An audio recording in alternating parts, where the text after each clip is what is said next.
Hey there, hi there, ho there. It's me, Bear, Gen X GM. We are hanging out here on the TSRPG, but we got 1, 2, 3, 4, 5 Simulstreams happening. So hi to everybody. We are just wrapping up character creation for Hungar and Iman right now because they're in the middle of doing their stuff. So we thank you all for your patience, and we're just going to be getting going here in a minute or two. And gentlemen, you may have the stage again to continue making your characters. Okay. Thank you, sir. So you see where I was talking about Hungar with the physical skills? Yeah, I see those there. I am figuring that out right now. Cool. Swear to God, if he's got a speed faster than 5, I call shenanigans. I'm bouncing back and forth between like 3 Yeah, different. the best part about this being my stream and not his, that I can just mute him. I know he can unmute himself, but then I can just make him leave the channel for a while. So, you know. Who, you're unmuting me? No, Max, who keeps talking smack as you guys are trying to get answers to your characters. Oh. He's not being a force for good. Oh, wow. Well, look at that. Full Metal Dragon has been a member for 5 months, man. Thank you so much. I appreciate that, brother.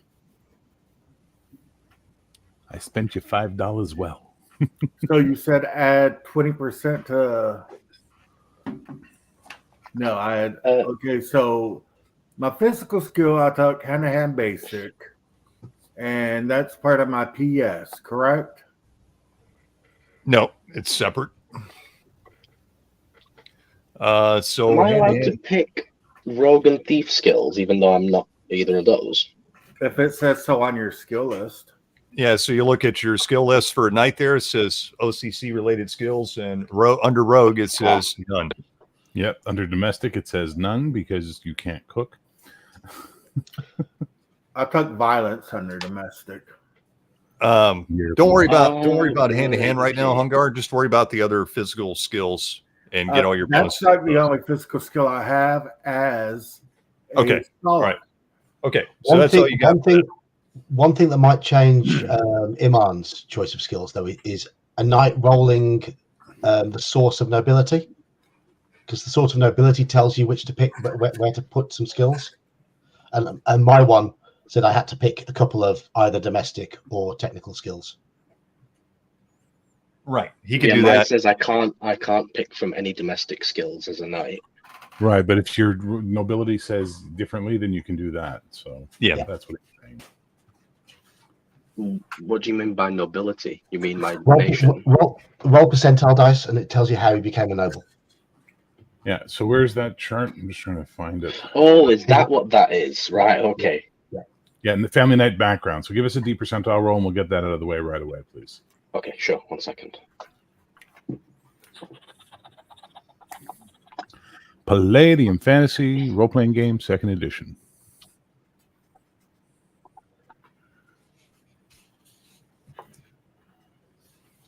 Roll a D100. I got a 51. So 51 tells us that you are a member of an old family with a noble lineage with a scholastic background, teachers, scholars, historians, arts and entertainment, etc. And then if we go to your family and we see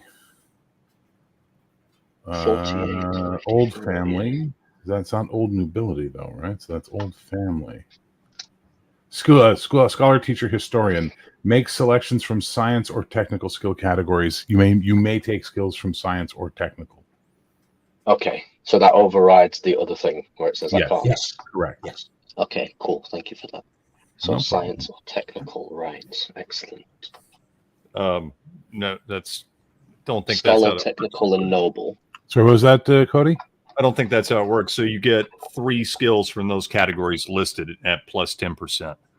Oh, yeah, there it is. No, select 3 skills from the categories listed in addition to OCCs. Okay, you know what? Cody's better at this than me, so I'm going to so I get to pick the 2 communication, the 6 others, and then 3 extra.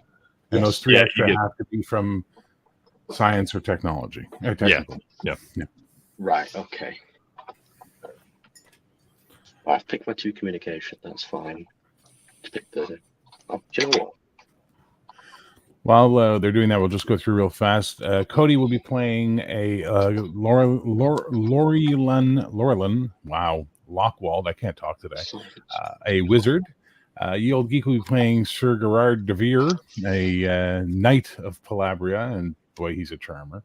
Malachi will be playing Gerhard Bocht, a Templar of Ostrad, sort of, and we'll find out when we start. Hungar will be playing Philip, a friar who walks the land and enjoys life. Legion of Myth Max will be playing Aethain or Aethain Kirby, a freeman bowman from Caleth.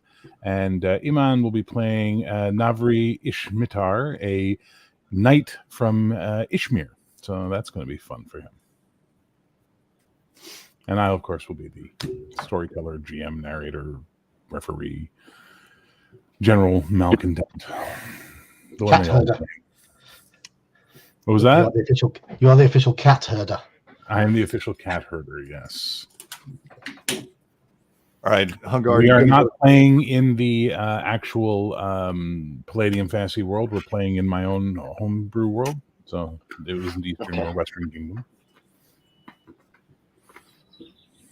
Hungar, that's all the physical skills you have is hand-to-hand, basic? Yes, sir. Okay, so you're going to go to page 47. And Yours or the Palladium? The Palladium book. Okay. For those tuning in, Cody is a master of character creation, as we saw from the thing we did together. So Cody is handling this and herding the cats. And I've promised Cody I owe him one, and we'll make it up to him for this moment in time. All righty, I'm on page 47. Okay, so you're going to look at hand-to-hand basic there. It'll tell you how many attacks you start with and any bonuses you get at level 1 for hand-to-hand basic. Now, everybody starts with 2 attacks, plus you get 2 attacks for your hand-to-hand basic, so you'll have 4 attacks per melee.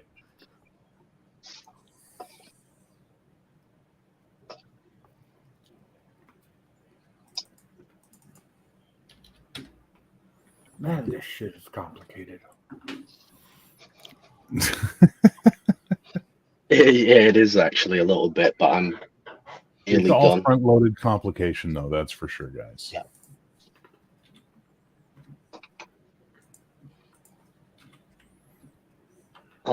Okay, so I've picked Maths Advanced, Biology, and General Repair for my Scholar and Technical and Science ones, those 3. Okay. I've got Public Speaking and Writing for my Communication. And then so far, for Espionage and Military, I've picked Camouflage, Detect Concealment and Traps. I've also picked First Aid as a medical skill because it says that's the only one I'm allowed as medical. I also want to pick locks because I think that'll be useful.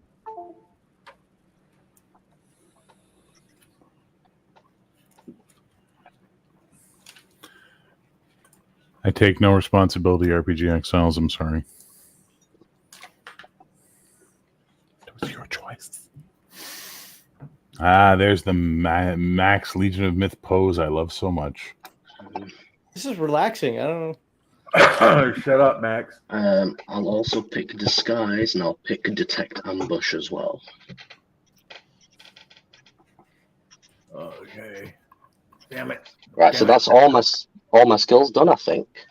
Okay, so now what you're going to do is that list I sent you, go look at all your physical skills and add up all your bonuses for your physical skills. Okay.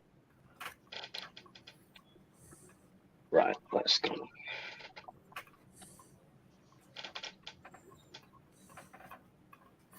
So this is a session 0. If we can get the characters done, we're going to be able to actually start play today. So Well, we get them done. yeah, 4 characters already done. We got 2 left to knock out, and then we're good to go.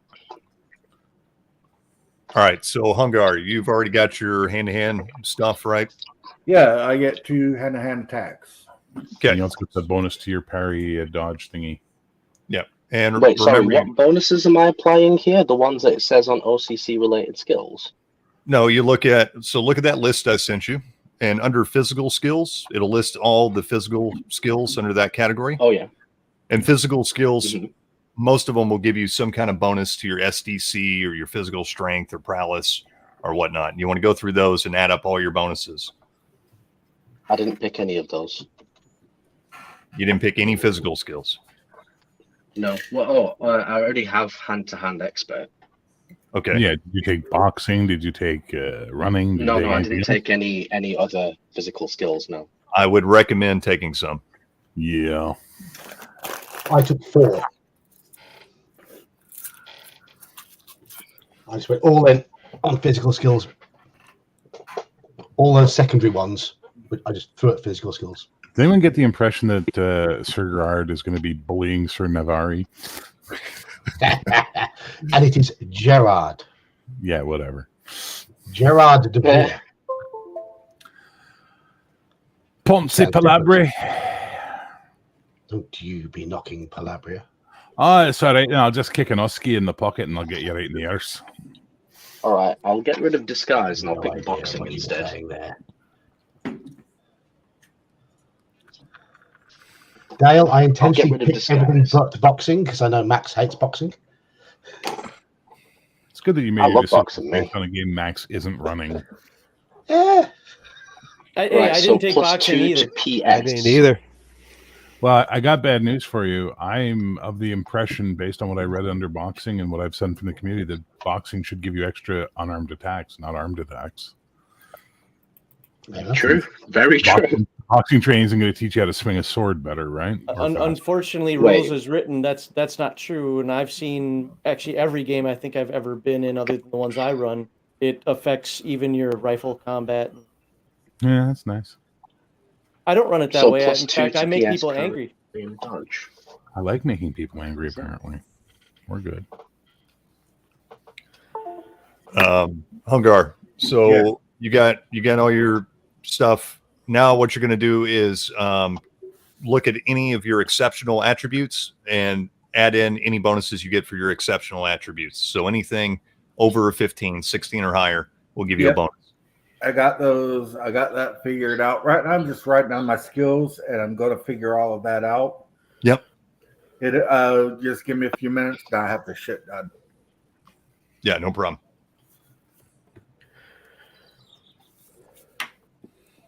If I look at it for a few seconds, I can get it figured out pretty easy. Plus, I watched you and Bear do it. Name of our sex tape.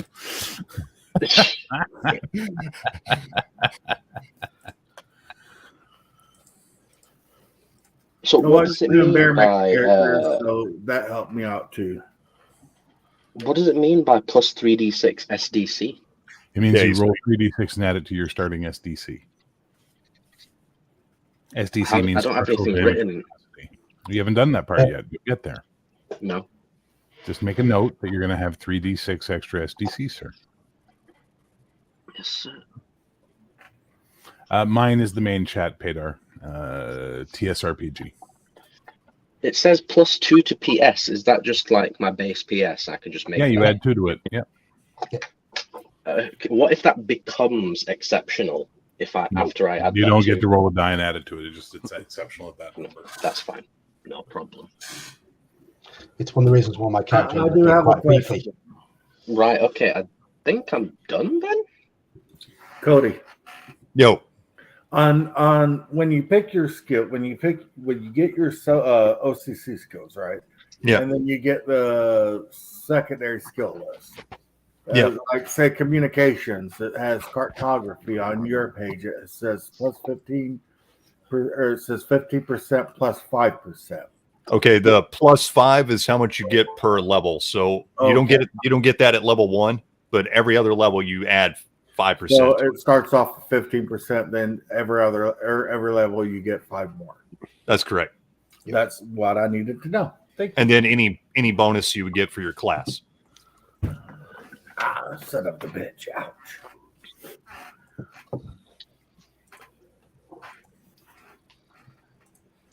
So All right, in the Amon, OCC related skills section, where it says, espionage any plus 10%, is that a bonus that I apply if I pick that skill? Yes. Yes. Okay, so I need to change those numbers then. Yes. Who's having a USB dance off? I am. Okay, well, like, keep reading. Do-do-do-do, do-do-do-do, Yes, do-do-do-do, do-do-do-do. I spilled coffee on my desk and it got on my computer. 30 plus Plus 10, 10% on so both of those. that'll be 40% on this. 40 for that. And 30 for that. What is this? Plus 40. Plus 30.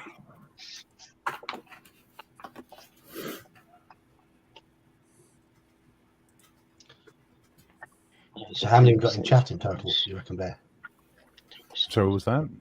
How many in chat?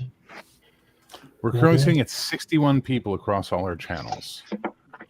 Bloody hell. Hello. That's quite a lot. Wow.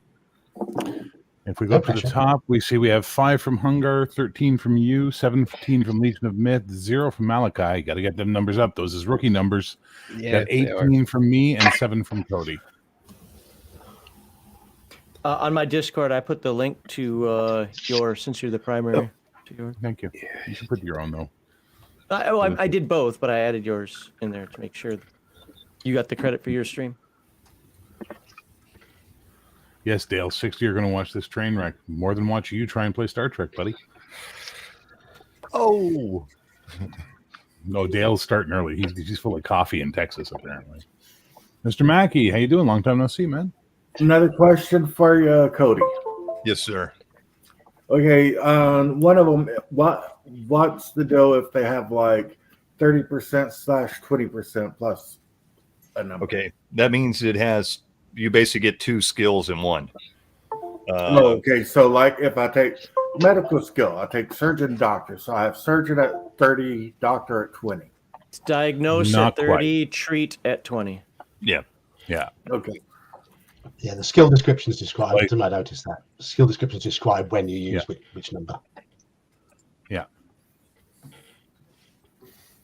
There's like the horsemanship has a weird one where one percentage is for controlling horses and the other is for assessing horse flesh, you know. Yeah, I had to write that out on my character sheet because I didn't know the difference there. I just skipped the one that's not actively for like it's gonna be very rare I'm gonna use this, so I'll just put down the one that's more common, like trying to stay in the saddle. I'll write that. I'm going to be breeding all the horses. What are you talking about? There we go. That's the campaign. They're gonna be breeding horses. Yeah, we're just going to start a horse farm.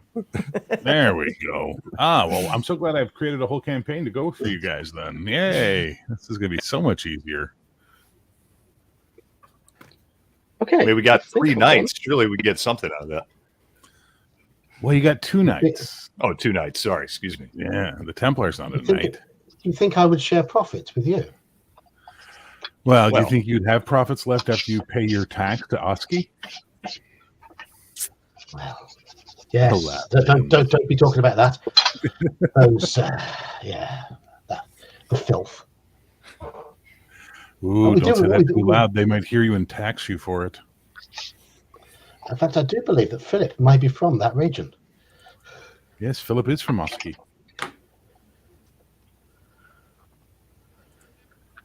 He is Oskasian.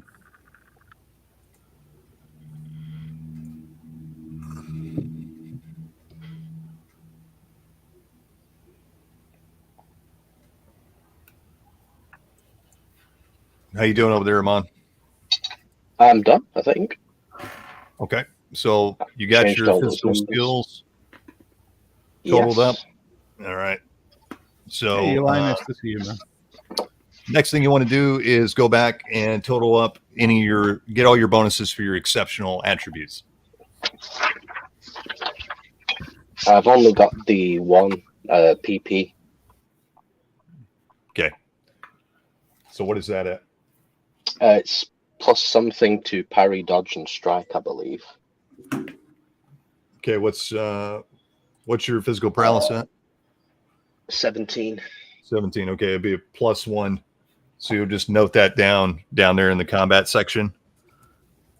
And then do I also add the bonus that I get from the boxing skill in there? Yes. Okay. Right. Yeah. You add in any of those bonuses too. So +2 to parry and dodge. So that's a 2 there. 2 there. Hunger, how you doing? You need any help with anything? No, I'm good. Okay. +1 to roll. Well, in the meantime, how you feeling there, John? You okay?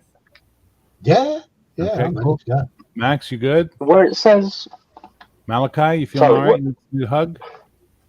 What was the You last need a part? hug? You need a hug. where it says +1 Why didn't I attack, get is that actual mean hug? +1 damage? Do what now? Sorry. Where it says +1 attack, does that mean +1 damage? No, No, it means you one get an extra extra attack. What? Oh shit. Okay.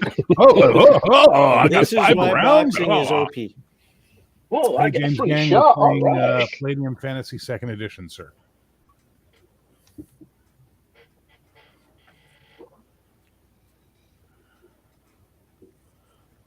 Banner says he can't hear Cody's voice now without picturing a hard-drinking Starfleet doctor. I think Cody's going to blow you all away today with the versatility of Cody's role-playing skill.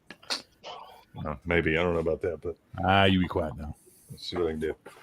I'll be Brian, you be me. You're great. Don't talk badly about yourself. Yeah. Good morning. Good morning. Good morning. For shizzle. So, Amon, you got all your bonuses there? I'm just adding them up and making sure I'm not being dumb. Yeah. So I got +1 to my strike, parry, and dodge from that table, right? So, okay. So that becomes a 3, and that becomes a 3. Yeah, okay, that's good. Yeah, good. All right, cool. So now what you're going to do is go to page 47. Oh, actually, I'll just tell you what kind of hand-to-hand skill you got. I've got hand-to-hand expert. Okay, so you're going to get 4 attacks per melee round, plus whatever your bonus is. So probably 5 for boxing. Okay, yeah, 5 then. 5 attacks per round. Yep. And then you're going to get +2 to roll with punch. And +2 to that- pull punch. Wait, +2 to what? Sorry? +2 to roll with punch and +2 to pull with punch. So if you look down there on your, are you using the character sheet Bear gave you? Yeah, So bottom look left, down yeah. there. If you look down in the lower left corner there, combat Pull quick punch, I reference. can see. Is the other one just roll? Yeah, that's it. Okay, so I've already got a +1, so that would be a +3 then, right? Correct. They stack. Okay. Phil the Thrill Man, that is an awesome statement. I love it. I never learned Palladium's magic system because I was a good Christian boy. That's nice.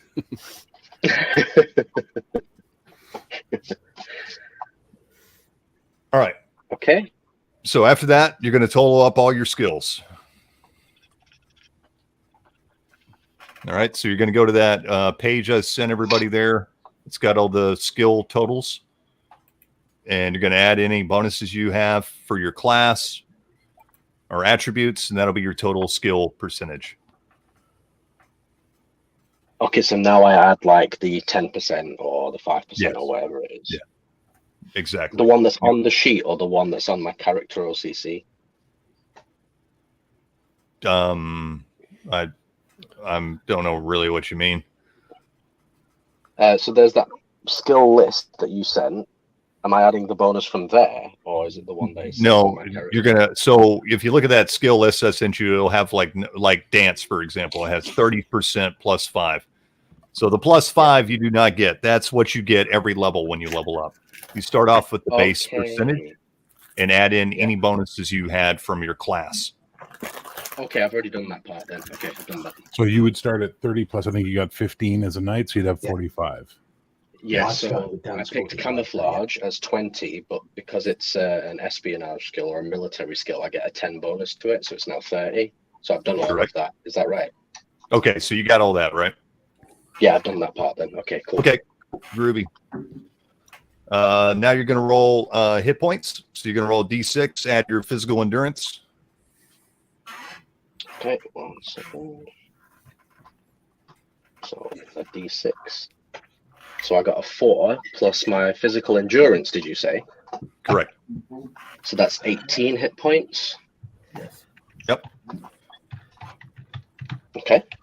Okay, now SDC, you get a base of 3d6 because you're a man-at-arms, and then you get whatever bonus you got from your physical skills. And the extra plus 3d6. Okay, so I roll 66 then. Yeah, that'll be your SDC. And Mr. Max, Max, yeah, I'm calling 29. You know that the beast folk are there, and we're using the Wolfen template for them. So, haha. So I got an SDC of 29 all told. Right on. So now all you got to do is get your equipment. You're good to go.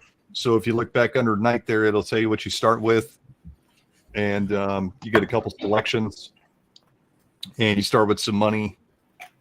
And you just need to note down your armor and your weapons and whatever gear you have. And you don't have to go too deep into that right now for this session. We can always touch that up between sessions. Yeah. Bear in mind, also Bear has given us knights plate mail as starting armor. Yeah, plate mail for all. Yeah, I did notice that you said that. Plate mail. Yeah, not plate armor, plate mail. So do I put that in my equipment? No, oh no, I put it in armor there. Yeah. Yeah. Plate mail. Thank you, Victor Gorchev. Appreciate that. What are the stats for that? I sent you. It's in the Discord. I sent you guys the link from the compendium. Remember, we're using the weapons compendium, so you have the different stuff for that. Ah, that's right. It's in there.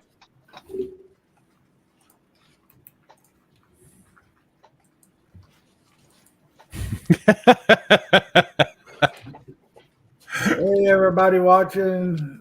We are playing Palladium Fantasy, making character right now. Fun stuff. Yeah.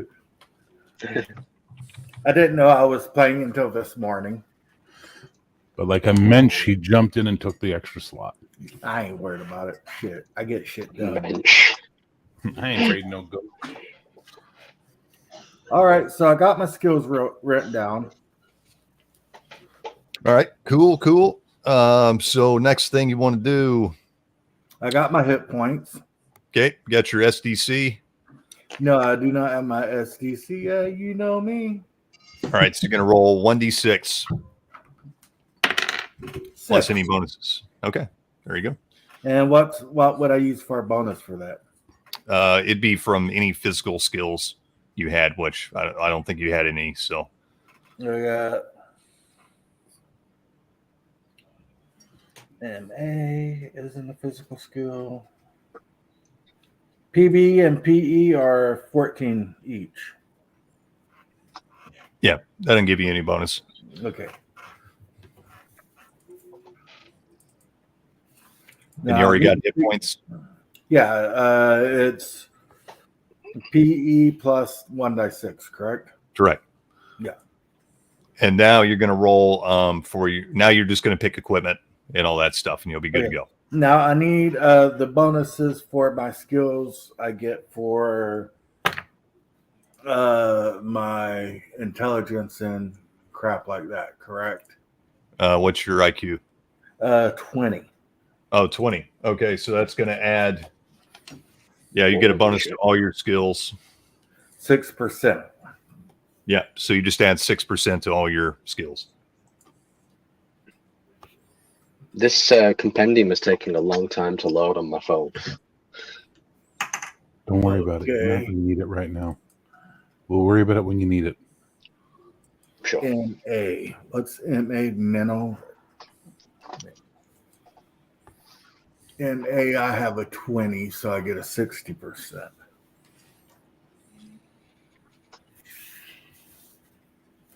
Yeah, you get trust and intimidate 60%. Okay. We are up to 71 viewers, by the way, guys. That's insane. I wouldn't expect that. No, I wasn't either. Now we all have performance anxiety. Oh no! I ain't got no.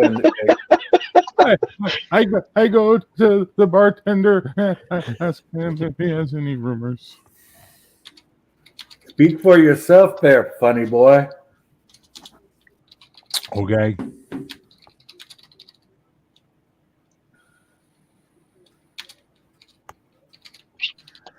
You know, Goths in Rome, you're not wrong, man. You're not wrong. You're 100% not wrong on this one.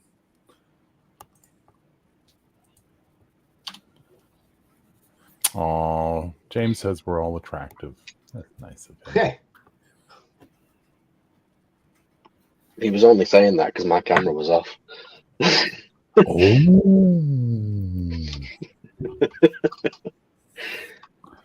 John, you taking a nap there, buddy? What's going on? No, I'm reading through the because I'd got my armor stuff from the original book, so I'm just reading through the other book.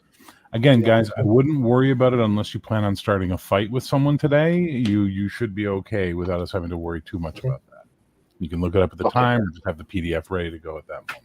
I've got the PDF open. Thank you, Yes. O'Neill. You're assuming I'm not wanting to start a fight? O'Neill says Hungar is the best looking one. Well, there we go. The rest of us can all just Well, go you down know, sand. sometimes people speak the truth. It's the glorious beard, bro. I do have epic beard status. Hey, give me a month, I'll get there. That's true. You've got the genetics for it, man. Every time I hear your character I want Arabian night. And I know I'm a horrible person, but I find that funny. Well, me and I'd Dad was like to talking flash and back to 15 minutes ago when Hungar was giving a shit for not being serious, by the way. Remember that when that happened 15 minutes ago? Okay, a couple more questions. No. Yeah. Do I need to worry about lift and carry and throw at this exact moment? No. Okay. Got yeah, my, there's a bunch of stuff that's not filled in, but a lot of it is. So Don't stress. I got my age and sex and all that bullshit. PPE. Personal protective equipment. I ain't gonna worry about that. that's what I was thinking. Did you bring your hard hat and your visible vest, and I'm we actually need not hard work. going to worry about my equipment right away. So I've got my skills. I've got all the shit written down. Got your orange crush. I've got some robes and I got a freaking quarterstaff at this moment. That's all I need. All right, cool. You're all considered to have a handful of coins. We didn't get too deep in the weeds on the coins. Just understand that there's a brass-based currency used in this world. It's not gold and silver and precious metals. It's brass, but that's fine. Just whatever you have in coins, we'll consider them brass pieces and not get too in the weeds on that stuff right now. You said we need a die 20 and die 10, correct? You need a percentile and a d20, and you might need damage dice, which can be whatever your weapon's damage dice is. But again, that'll only be something where you guys get into a fight.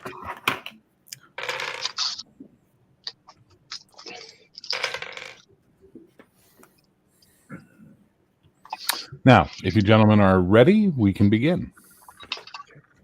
Good to go.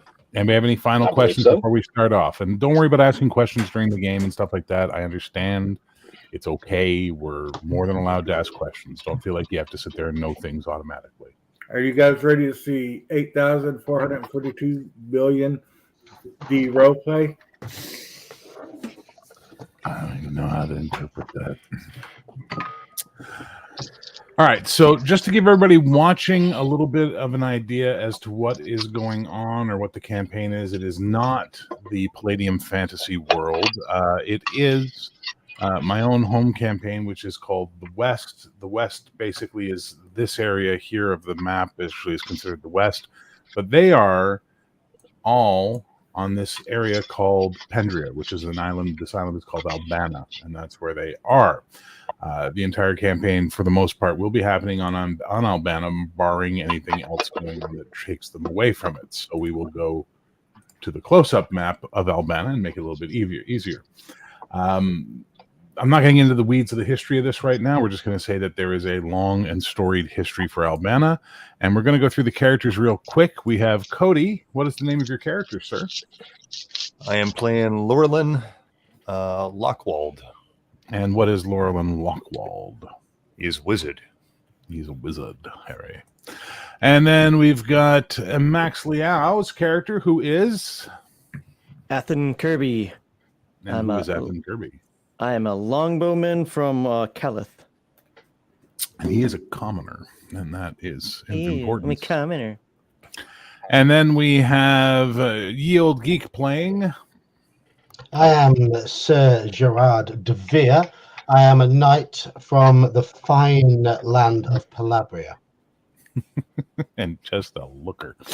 And we have Iman playing. I am Navri Ishmitar. I'm an Ishmir human knight. So you are from the country of Ishmir. Of course, we have the one, the only, the man without the plan, the man who needs no introduction, the man who takes us home and makes sweet, sweet, gentle love to us. Hungar the Starvarian playing. Philip. Friar Philip.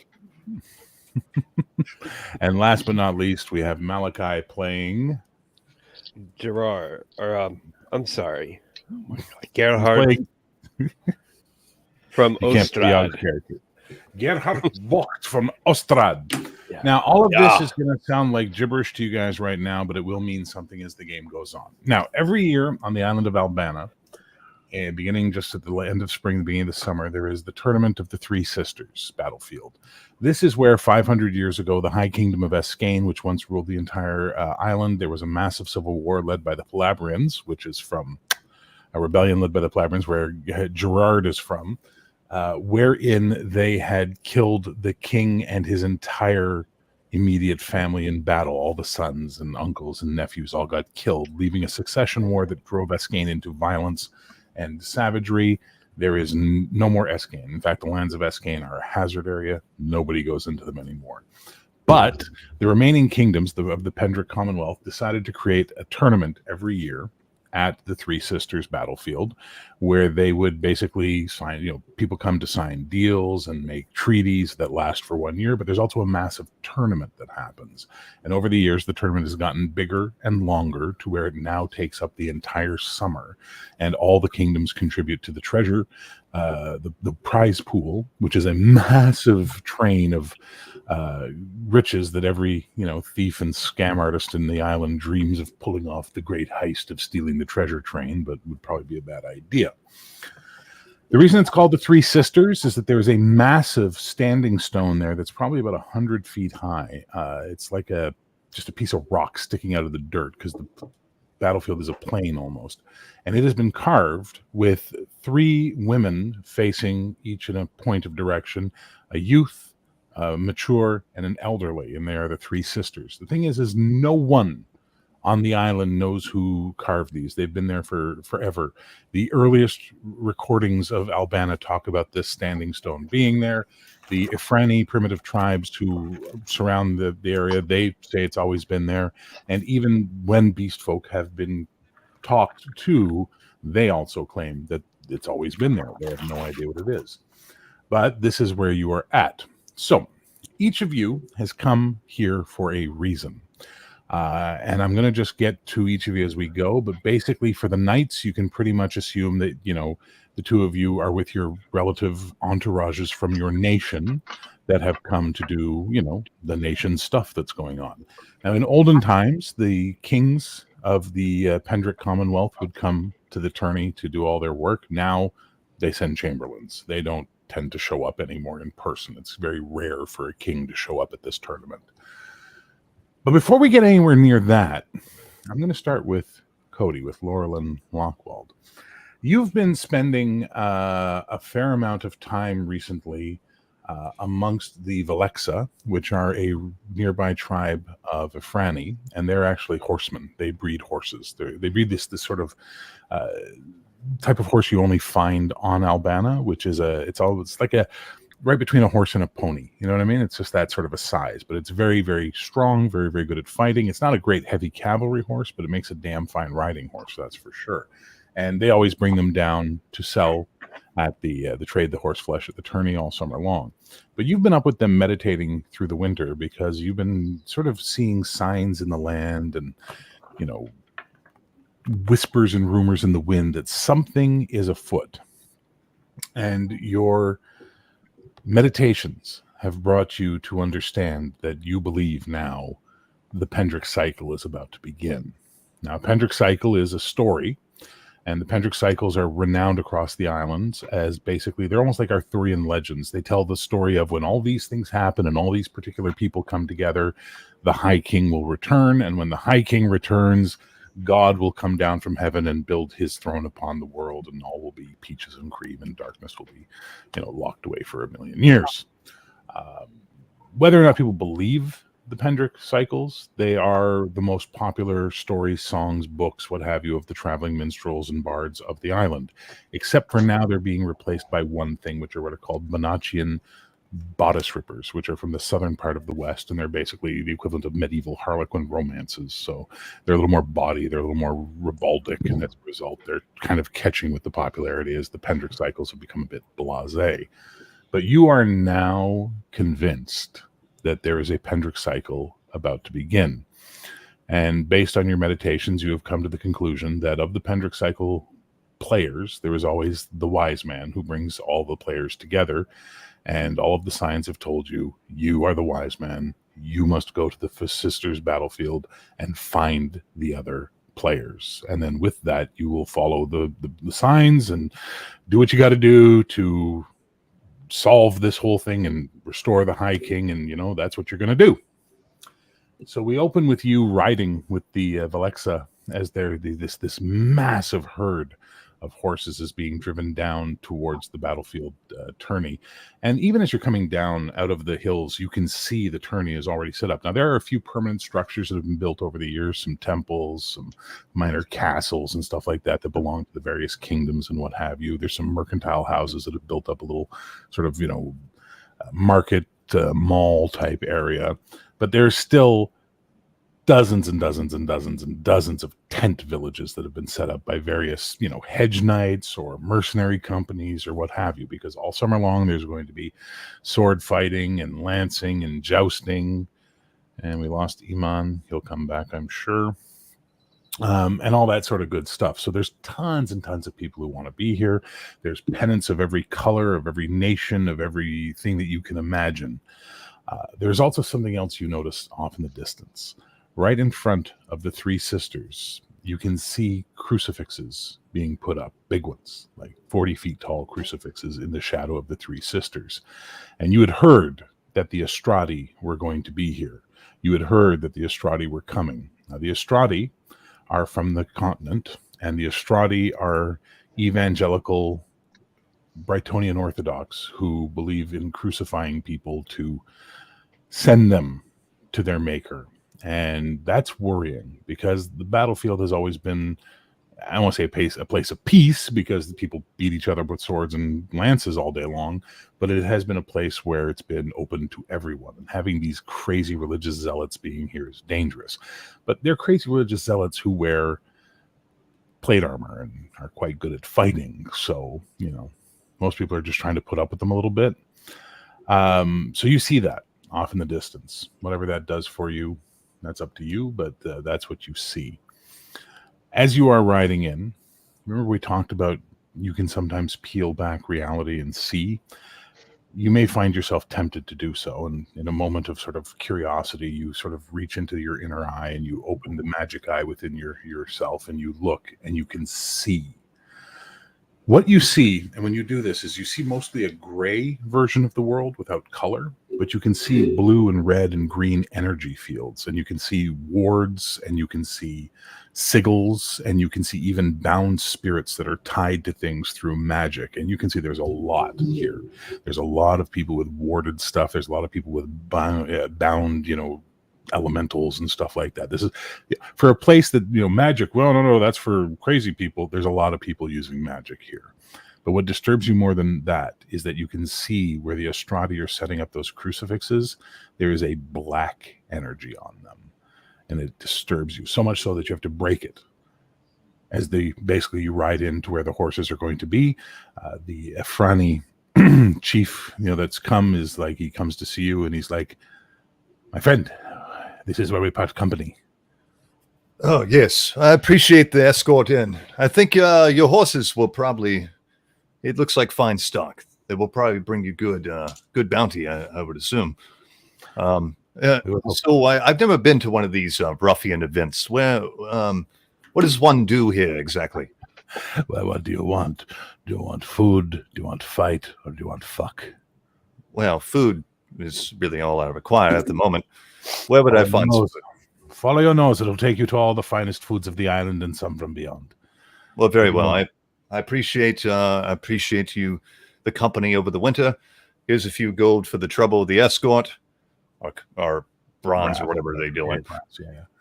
And then I kind of wander off, kind of looking for some food, but more so just kind of taking stock of what's around me. As you're walking away, you hear him go, "Hey, magic man. Yes. Be careful. You have a mark on you." And with that, he just turns and walks back into his people. So you walk in, and like I said, this is becoming a city almost overnight. It's insane, the amount of people who are here, the amount of things that you can see. But you can smell cooking fires. You can smell like it's mixing with, blacksmithing that's going on as people are selling. There's people shouting out, vendors, swords and this and that and the other thing.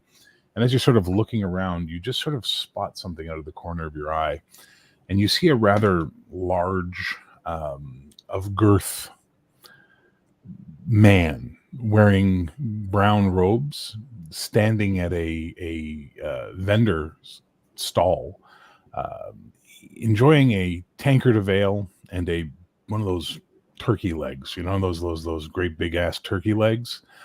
You see this guy, and he's got a big white beard, and he's laughing, and he's listening to something. He seems to be just engaging with the shop owner, who seems quite impressed with him. And they're talking away, and something about him is standing out to you. That scratch that you've been feeling all winter long in the back of your mind, in the back of your brain, you feel it starting to tickle a little bit as you see him there. He seems important. Yeah, so I walk over next to him. I lean up my staff in between me and him on the bar. Good morning to you, Lorrilan. Hey, my buddy, how are you doing? Why don't you have a tankard of ale and a fine turkey leg with me? Yes, that sounds very nice. I'll have whatever he's. So then you nod, and you get a tankard of ale, and you get another turkey leg put down for you, and then they sort of shake the cup at you for a couple of coins. Oh, right. I throw in some bronze for him, or I'll throw in some coin for him. It's like, this one's on me, my good man. How are you this fine, fantastic? What time of day is it? It's about midday. This fine, fantastic midday. We are here to feast and have a great time. Indeed. I did not come for the feasting or the good time, but might as well enjoy what I can. But you're here you're here, and what more is life but feasting and jolliness? It is but a part of life. I find solitude and inner peace to be more enjoyable, but this is a new experience for me, so take in what I will. Yes, my good man. And I'll drink to that. A massive bite out of my turkey leg and a big old swig of the. Okay. As you guys are talking, you get a whiff comes across the wind, and it's not a good whiff. It is the whiff of human, but unclean, bad human, like livestocky almost. And as you sort of, Lorrilan, you sort of follow your nose and glance across, you see a set of gray iron-shod wagons with Ostradi Templars riding by just at the fringe, which is where sort of these stalls are more to the outside of the tournament. You're not into the city proper yet, or the village, or whatever you want to call it. It's like Burning Man, essentially, for knights. And you can see that there are prisoners in all of these. Two catch your eye. One is a beast folk chained, and it looks unhappy. It looks real unhappy. Like it's like and trying to break itself out of the chains, but it's unable to do so. And in the same wagon as it is clearly an Ostradi man, because he has the Ostradi haircut and the clean, they stand out for how they are. And he also is chained. And Gerhard Bocht, You find yourself in this wagon because of your heresy, and you find yourself judged by your fellow Nostrati and stripped of your Templar status, and you know that they are taking you to crucify you and send you to be judged by God. That they put you in a wagon with a beast folk was probably the highest insult. Was probably the insult that made them the most made you feel the most like they really, really hate you. But as you're sort of looking out, it's been a day or two with this beast folk thing. You're just like, whatever, I'll tune it out. As you're just watching the tent villages you're going by, you see these two men standing at a stall. One is the large bearded friar, and the other is the guy with the cloak with the feathers and this big stick and all that. And they're looking at you, and you're looking at them as you guys are just making eye contact as you pass by. And again, Lorrilan, you're getting that scratch in the back of your brain. This person matters. Do you believe in fate, Philip? Yes, I do. Well, I believe we were destined and fated to meet, as I believe that man in the wagon was destined and fate to join up with us. The one with the Strati haircut. Yes, that one. I start getting my pipe out, kind of studying it more closely, and I'm kind of leaned up against the bar. Yeah, I think we might have to help him out of his current situation there. I don't like to see anybody crucified. Is that what's going to happen to him? Unfortunately, yes. These religious zealots. These zealots are bad news. I see nothing but darkness over all of them. Yeah, they should just live and let live, I say. Live and let live is a good philosophy some of the time. I can agree with that. But not always the best philosophy. You feel a tugging on your robe, Lorrilan? It's at the bottom. As you look and look down, there's a rover child, a Jito. So these are gypsies from the continent who travel everywhere. And there's always gypsies on Albana, especially around tournament time. They tend to winter in Calith because the Calethi are very, very chill with them, as opposed to the other kingdoms that treat them like, pariahs. But there's this little Jito kid, little gypsy, just pulling on your thing, looking at you with his big brown eyes, Are you lost, child? Can I help you? Mother says you come tonight when moon is high. She wants to speak to you.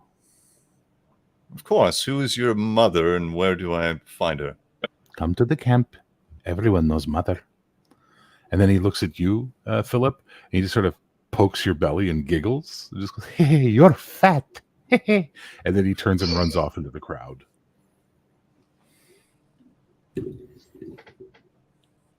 It's all this good eating. Another turkey leg, my good man.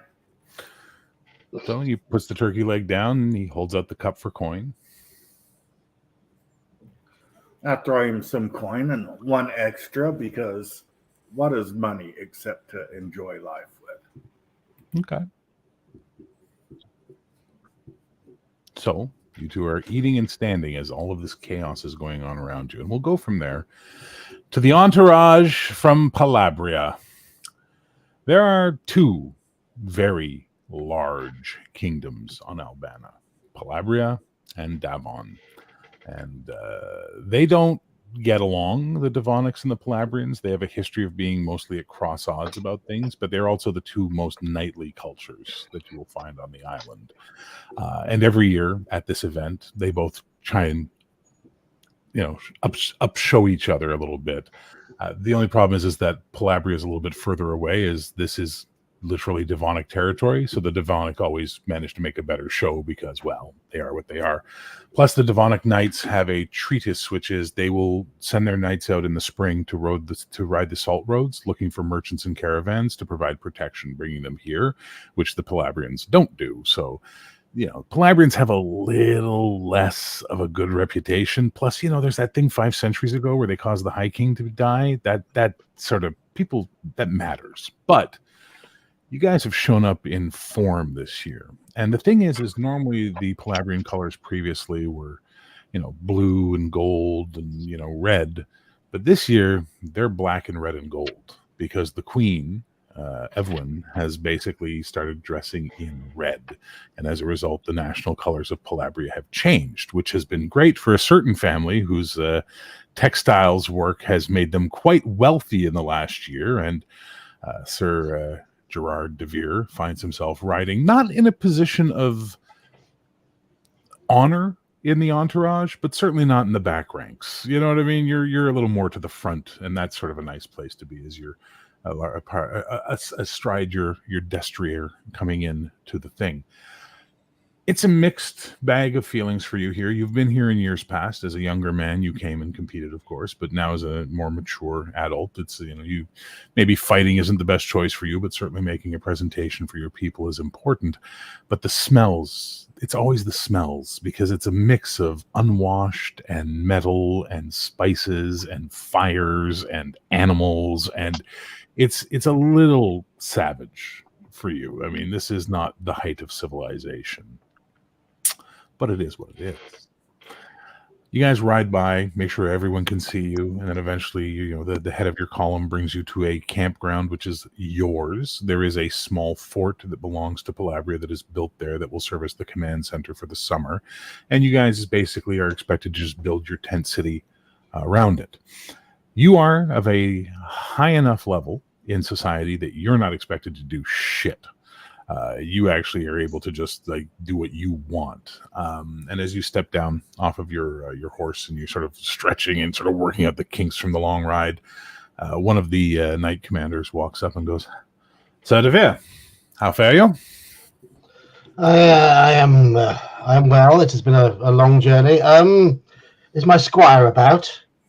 Sent to the tents like the others. We have much work to do. Could you please summon him? I wish to change my tabard, please. This one's getting a little bit sweaty after that journey.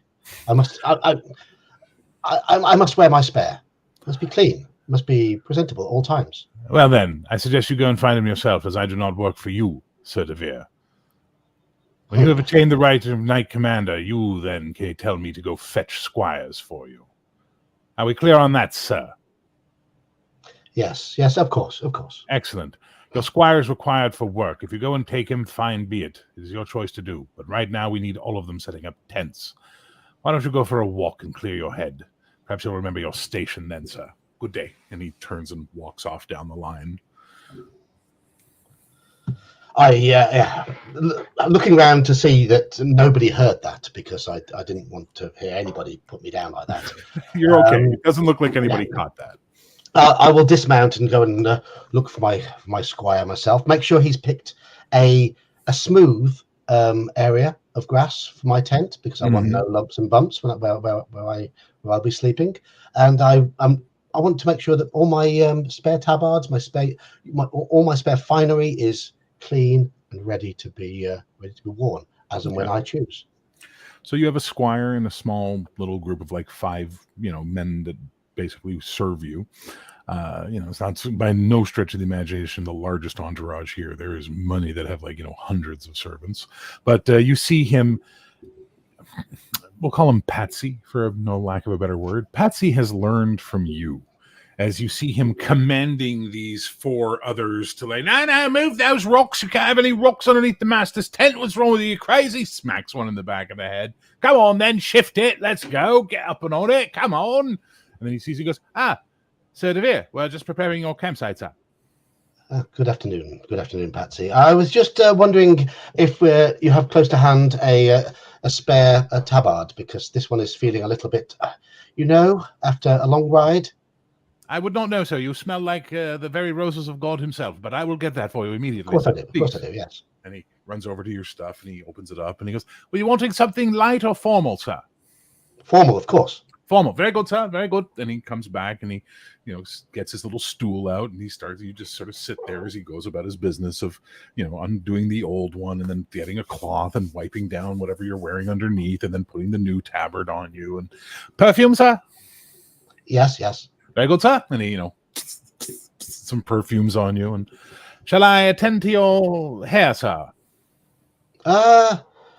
Yes, of course. Yes, of course. Make it look full. I mean, that little bit on the top that I'm a little bit worried about. Just make it. There's nothing to worry about. You have a fine, magnificent head of hair. As he takes out a, fishbone comb and he starts, working your hair and doing what he does. And then he gets some sort of like a pomade type stuff to give it some shine and a little bit of body. And he just spends about 10 minutes working on your hair. And then when he's done, he goes, sir, you are kingly in your appearances, sir. Very good, very good. I trust you. I mean, there is no mirror nearby, so I can check. But you have not let me down in the past. So I live to serve, sir. If you will excuse me, sir, if there's nothing else you require, I must get these 4 lax spittles to proper work, sir. They are not quite good without direction, sir. Of course. I said, very good, sir. You there? Look sharp. And he goes running over and kicks one of them in the ass, and and basically this is your world. And it's quite lovely. But you realize this is boring, sitting here and watching them pick rocks out from the ground so you have a smooth base and stuff like that. So what is Sir Gerard going to do? Or sorry, Gerard. Gerard. I'm just going to be strolling around, trying to take in some of the more pleasant sights and smells. I will be strutting. My barrel chest will be fully puffed out. And the work of my family's textiles company will be on full display. I'm looking for opportunities to sell our work, but also I'm looking for opportunities just to circulate a little and maybe grab a bite to eat. All right. So as you walk through, strutting and preening and looking quite the way you do, you do notice people catching, a nice look of the vibrant colors and the beautiful brocade work and all that kind of stuff. Like, it's very beautiful, good looking work. And as you're walking through, you see that there's a whole aisle, almost like a street of just cloth vendors stretching off down one way, and then there's the food vendors over there. So you're sort of like, which way are you going to go? Go look at the cloth or go look at the food? I'm going to strut past the cloth vendors initially and just look down, make sure my cloth is more vibrant than theirs. For the most part, it is. There's a couple of... And then I will linger by anywhere. Mine are more vibrant. And if anyone is looking at purchasing from those particular vendors, I'm going to just stand there and just wait for them to ask me where I got my fine clothes from. So, the problem is you're a big man who is a violent looking human, right? And not the most handsome human as we've established with that PB of 8. So they look, but no one is coming up to talk to you. And as you're sort of standing there, you hear this female voice from across the way go, are you looking to... Are you looking to buy, sell, or just model today, monsieur? That's a very fine accent you have. I'm just networking, perhaps. Gerard DeVere is the name. You may have heard of the DeVere family of Palabria. We are the dyers and textile merchants to the Queen of Palabria. I hope you quite... I'm impressed by my finery, all made by my family business. I was going to say my own fair hand there, but I've been training for this tournament. So as you look across, you see at the stall across the way is a rather statuesque looking woman. She's not young, but not old. She's a woman. She's a good looking woman for sure, but you can tell by the cut of her dress and the accent and all that, this is an Aethasian woman. She is from the continent for sure. And she has beautiful silk screened pattern fabric for sale. Right. And she just sort of goes, so you are in the textile game. Please come, tell me what you have. I will listen. Very much. We specialize in royal dyes. The regal reds and golds and purples and blues. Purples. You cannot get purples this season. The periwinkles were no good this year. Well, it just so happens that my queen has chosen red to be our color of choice this year, and we are able to get the reds. Word on the continent is that your queen has chosen red because she is going to bring blood to your island, and she does not want it to show. That is not true. She has chosen red because it is a fine color. It's a fine and glory. When our people ride into battle, you can see the red. It reflects the sunlight. Yes, it's very good for the archers. They can get a better shot at you. They will run in fear. Well then, perhaps on the morrow we can break our fast and talk business. Maybe. That sounds like a very good idea to me. Of course, I have silks and patterns as well that I would like to sell in the Palladium markets. Perhaps we can make arrangements to distribute. Absolutely. I mean, yes, we could certainly discuss some business. My name is Catherine de Monterville. Catherine, very pleased to meet you. I am Sir Gerard DeVere. This is an Aethain name, but you say it wrong. It's a long story.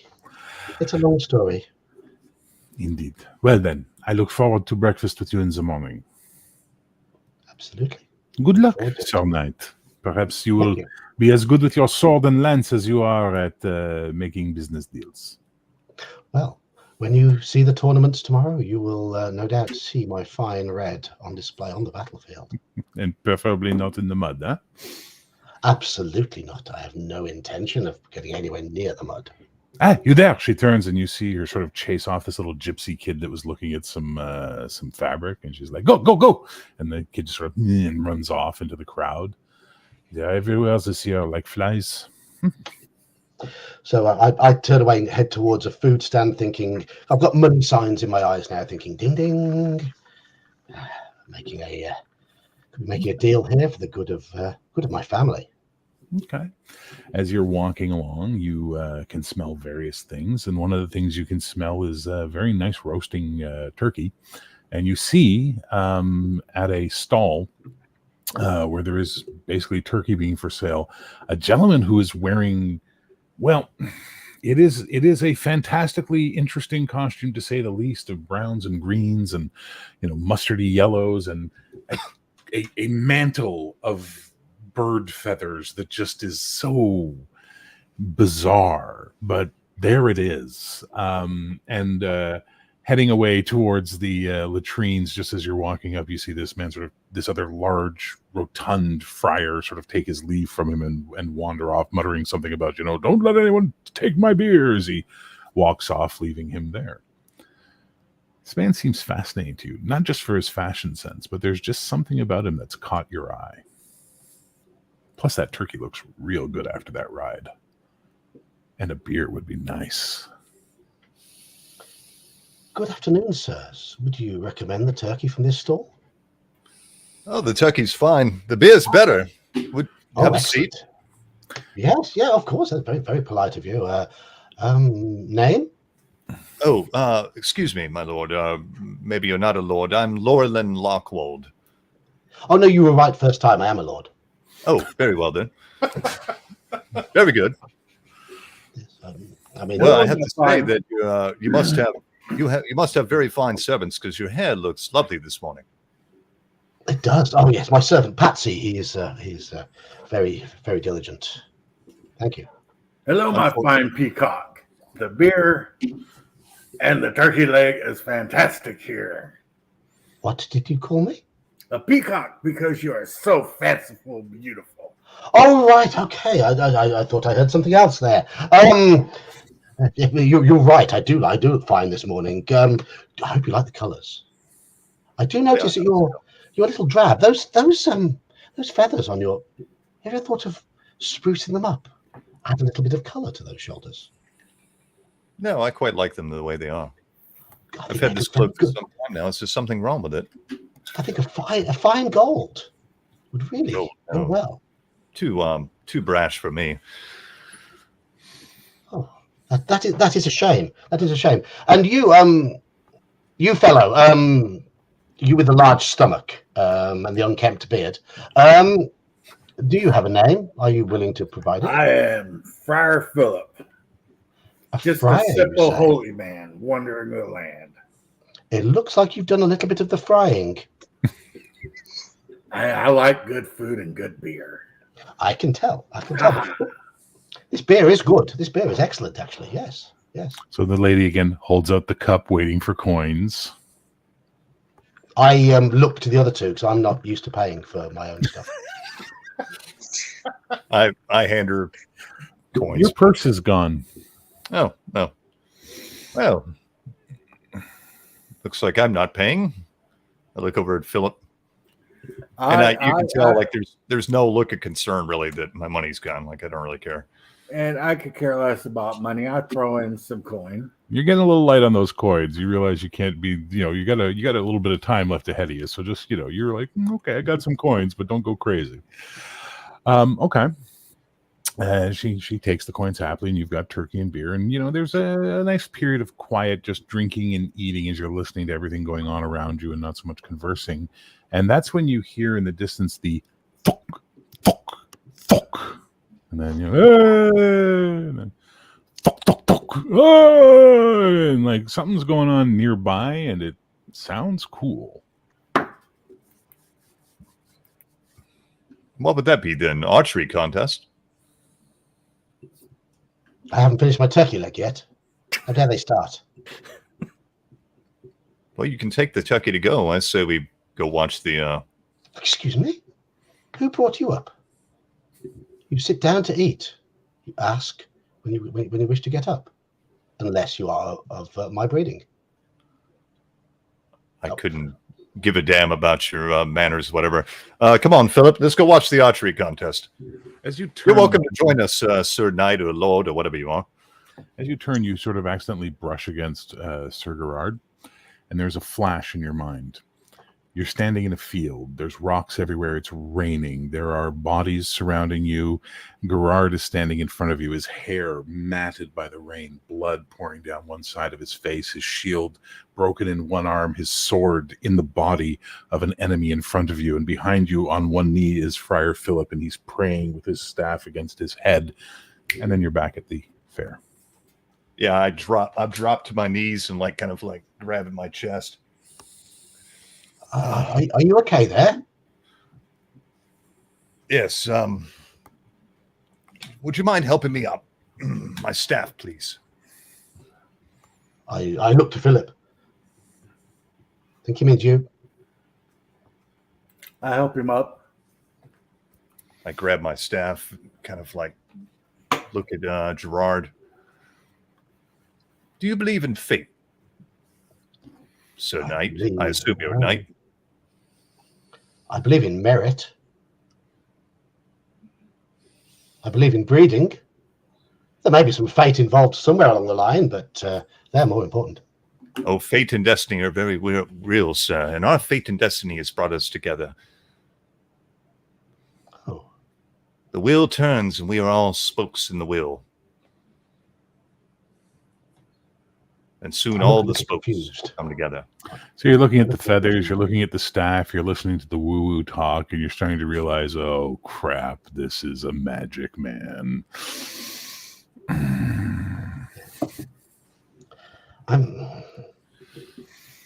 Yes. I have to admit that my belief is more that one earns one's position in life.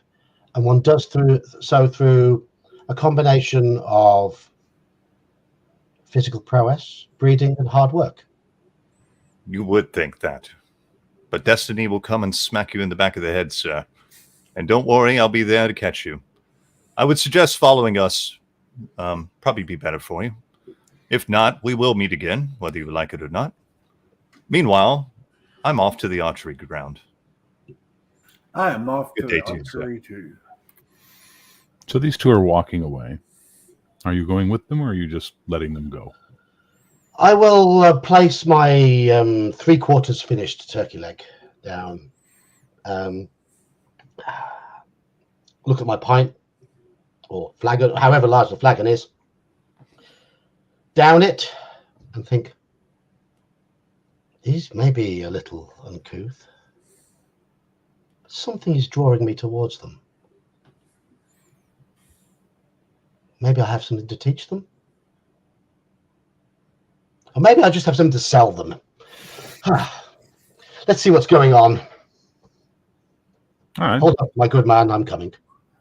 So you three basically move through the crowd, and you come out to the far side of where all these stalls are, and there's just basically an impromptu archery range has been set up, and there's a whole bunch, like maybe 5 or 7 archer men standing, longbowmen standing around, and currently shooting is a plain-looking, plain-dressed, plain bow. The arrows have basic feathering; they're not like particularly elaborate or anything like that. Gentleman who's about to shoot, and that would be you, Aethain, as basically you are, basically people are just gambling a little bit. The archers got together and decided, let's have a little contest before the real contest start, and we win the big prizes. And it's now your turn to shoot. I will not make you roll unless you truly want to. It's up to you. It's your choice. Do you want to roll your shots, or do you want just to see what happens, and we'll take it as narration? Let's see what happens. All right. So basically, you sort of size up the target. The last guy who just shot was a Devonic archer, and he was really good. Like, he was fast and accurate. But you're Kalethi, and people from Caleth are pragmatic, practical. They're not for showboating. They're not for showing off. They do the job. They get the job done right, so they don't have to do the job again. And you take your first shot. Just on the edge of the eye. Like, it would be one of those, let's call it judge to see where it is, and then, from the crowd, and everybody's like, whoa, but you can do better. So you sort of straighten out, take your second shot. Beautiful shot. Dead center. Nice shot. And then you put your third shot right beside it.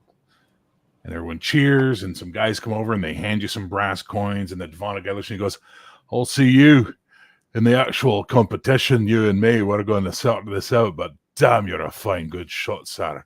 Damn good shot.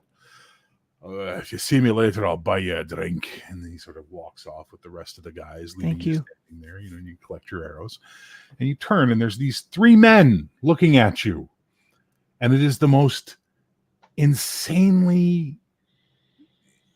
why are these 3 guys stand together? A fat friar, a feathered staff leaning whatever, and the most brilliantly dressed ugly knight you've ever seen in your life. Like, the man's clothes are insane. His face is like, nothing to, warn the ladies about. But, and he's big, he's tall, he's intimidating. And the 3 of them are just staring, sort of watching you. Lorrilan, there's this weird thing that you've never experienced before. Normally, when you've seen someone, you get that itch in your brain that we were describing earlier. Or, they're just sort of like a buzz. They're just normal people, almost like sort of phantoms walking through the world for you. This man is non-existent. He doesn't itch. He doesn't buzz. He's just there. Like a hole in the ground, a knot in a tree, a cave entrance. He's just there. And that's when you realize you've been staring at him for a few good minutes, and he's been glancing at you while he's sort of getting his stuff together. I kind of want to just duck away and just not looking at me. Well, I mean, they're looking at me, but I'm not looking necessarily back at them straight. Gather my belongings, of course, strap my bow properly, and then just kind of look the other way as I will try to walk around them, because they're a little too interested in. This is a big town. Lots of people. Pardon me, good fellow. I start walking towards him, pipe in hand. Sir? Do you mind if I touch you? What? I would like to touch you, please. Lay hands on you. I promise you, you will not be harmed. Is this a religious rite? No, I am not the religious sort. Though my friend Philip here is. If you need a prayer or a blessing, I'm sure he could do that for you. I'd rather you didn't touch that. Just doesn't sound right. It'll just be for a moment. There'll be minor discomfort, I assure you. There's 3 of them, 1 of me. Okay. do you must? All right. I don't need to touch you, peasant. It's just him. I reach out with my left hand, pipe still in my mouth, and as I'm touching him, I'm gonna try to lift the veil and see if I can see anything extra with physical. I'm going to need you to, since you're actually choosing to do this, you're going to spend some ISP on this. How many ISP do you have? We'll figure that out real quick. I have 8. All right. Well, you're going to spend 2. All right. And you're going to give me we're going to do an ability check because we don't have much else to go on this one. And I'm going to need an ME check on a D20 roll under. And if you get, obviously you get a 20, you're good to go. Or you fail, sorry, but otherwise, you know what I mean. Yep, I passed. So as you touch him, you pull back the veil, and again, everything goes gray, and you can see almost like the shadows of people's spirits and souls and what have you, and they're very like kind of like ghostly around you. And as you sort of look at him, you can also sort of notice that DeVere and Philip have a color to them that the others don't. Like they actually have color to their sort of etherness. This guy, it's not going. It's very. You've never seen this before. He's not chaos. He's not life trying to leave the body like everyone else is. He's very present. His anima is here. And then you break it because you can't keep this up for too long. Did I do something wrong, sir? No, you did nothing wrong. Sorry for the intrusion, and I apologize for the lack of introduction. I am Lorrilan Lockwald. These are my friends, the good Friar Philip, and I didn't catch your name, posh sir, looking at the knight. I look confused at being referred to as his friend because, as far as I'm concerned, he's of a lesser standing than me, and that's disrespectful. I'm Aethain, sir, of the Kirby family. Right. You are very, polite. You've been taught politeness by your parents. Yes, sir. Don't mind him. He's a little haughty. He should be. As he should. He knows his place and station, and I do not. But very well. You are very peculiar, Aethain. I've never seen anyone quite like you. There's something special about you, a spark, I see. Not quite a spark, but... You sound like my mom. Well, your mother must have been a very wise woman.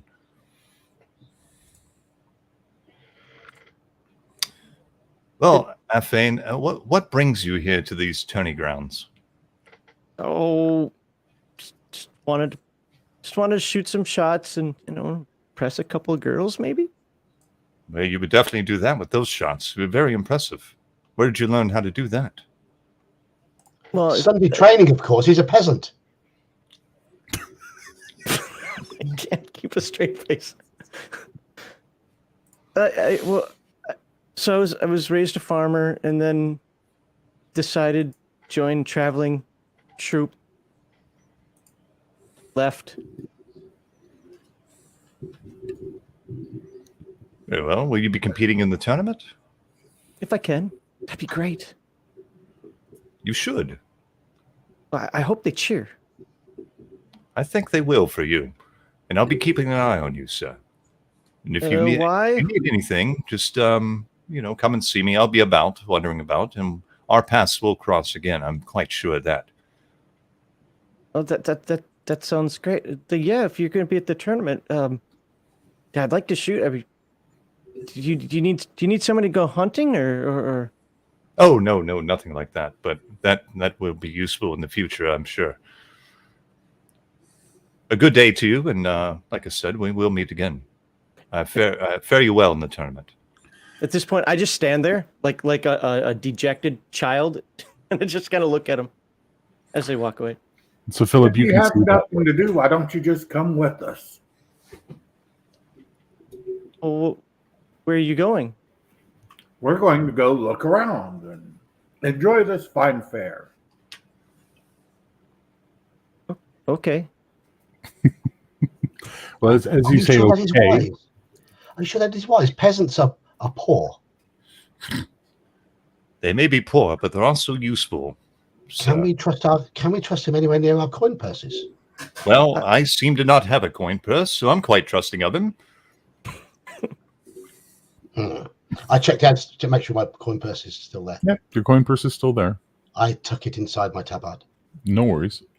Very wise of you, sir. You all get a whiff on the wind of something that is exotic, spicy, and musky. It's perfume, but it's not perfume you're used to. Well, that's a peculiar smell, I must say. So many of them here. Like, how do you tell where you're going? Sir, I point at the knight because I still haven't got his name. Sir, you're a posh gentleman. You're used to these colognes and scents. What would you say that is? Ooh, do you have a lore skill that might help you on this? No. No, not at all. It smells like something from across the water, something foreign. Foreign. Interesting. Shall we go investigate? Why? Why Yes. not? Curiosity is the spark of wisdom, of course. Are you not curious, folk? You seem to be very interested in your standing and your physical prowess, but the power of the Yes, of mind, course. sir, is the strongest weapon of all. I think you'll find you're incorrect tomorrow when you witness the tournament. You will see that power of the body is what matters. Are you a wrestler? I am trained in various of the arts. I heard they do it naked. Not tomorrow, we will not. In the meantime, Tomorrow shall we? Be jousting, lances, swords, shields, wow. fine armor, and glorious national colors. Yes, that's all well and good. But in the meantime, shall we use our intellectual curiosity and the weapon of the mind and figure out what this peculiar smell is? I know I am. I prefer And the I start sword. walking off You towards. could use your nose, and then I jog after him. And I merrily just follow along. Is DeVere following as well, or is he? He's feeling a little bit confused at the moment, quite how he's managed to end up being surrounded by 3 lower class individuals. But they do seem to have a little bit of spark about them. And the feathery one seems to have some sort of interest in me. And even though I'm hiding it, I am a little curious in what he's going on about. Okay. So Well, I'll you guys- follow a little bit behind. As you guys walk along, you sort of are, again, you're on the outskirt of this, temporary city that lasts all summer long. As you're basically going around, the smells are getting stronger, and you can now smell cooking meat. Clearly, that spicy smell is mixing with the other smell, which smells like oils, anointment oils. And as you're following it, you see, as you step around from one behind one stall and open up into another portion of field, the Ishmiri camp is there. And that is where all of these smells are coming from. And as you're standing there at the front of the Ishmiri camp, you see 2 men, one younger, one older. Your eyes tell you without doubt they're related to each other. As Navri, you find yourself with your father.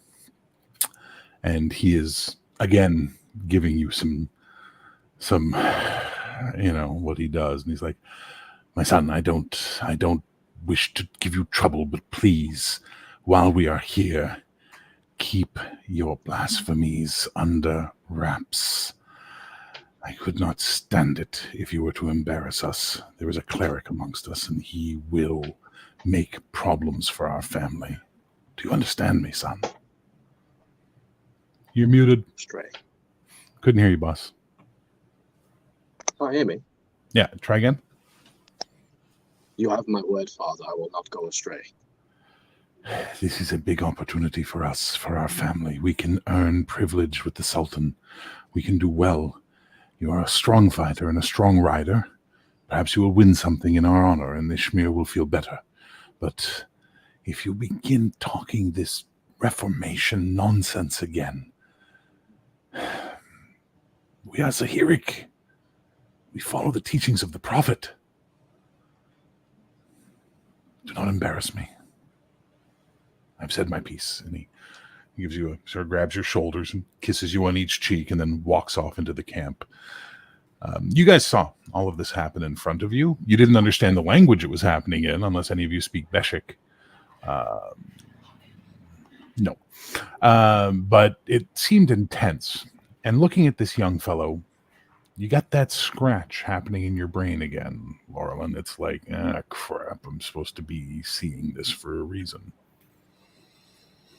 I approached the young man, still smoking on my pipe, blowing smoke in his face, not purposely, just because I'm thinking hard. The approaching footsteps, and I turn to face away from my father and see who's approaching.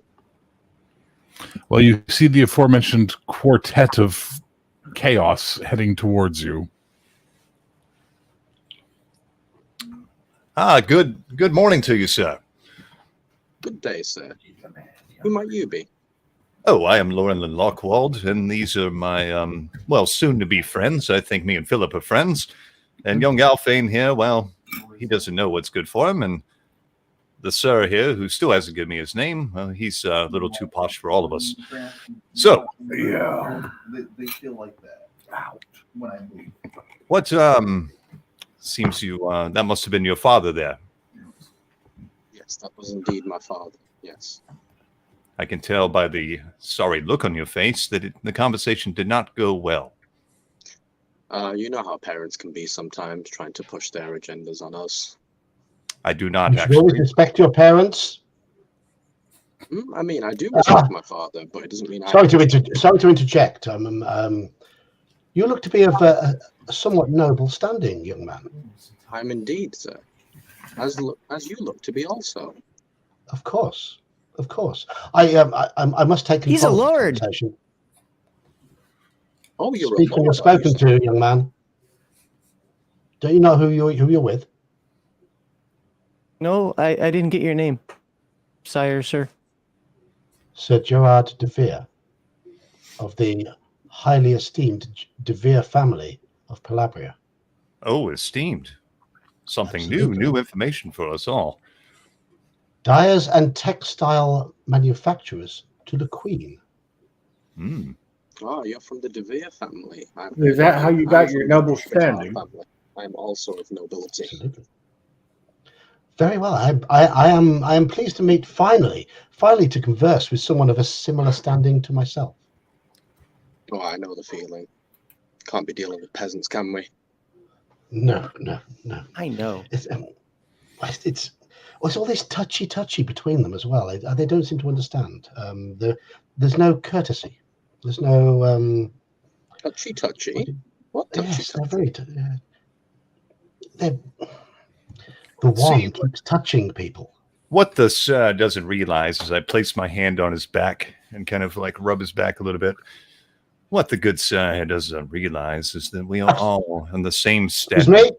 in the great Excuse spoke me? of the wheel, sir. Excuse me?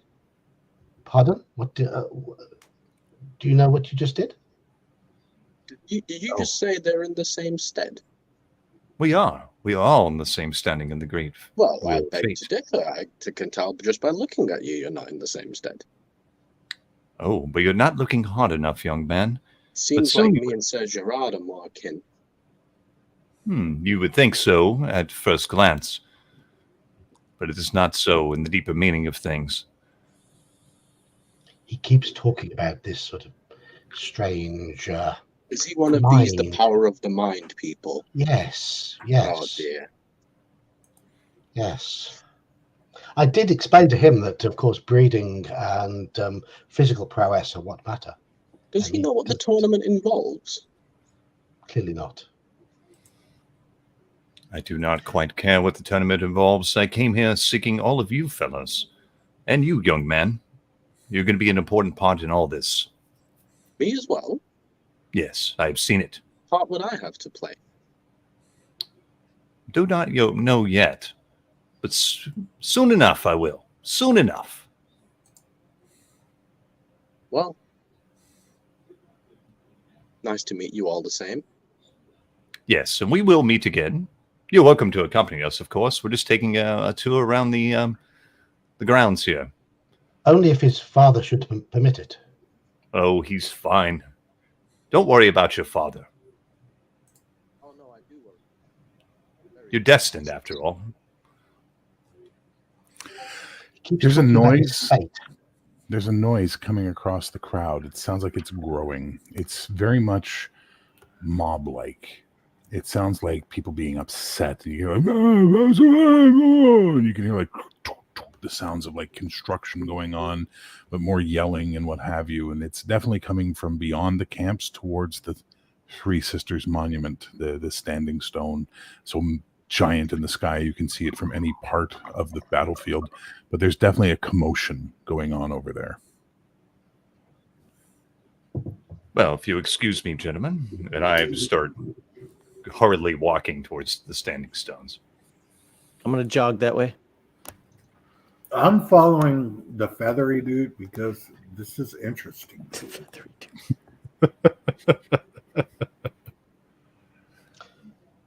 Navri, I think I overheard your name. Do we follow, or do we get a drink? I think we should make ourselves acquainted. You seem to be a good sort.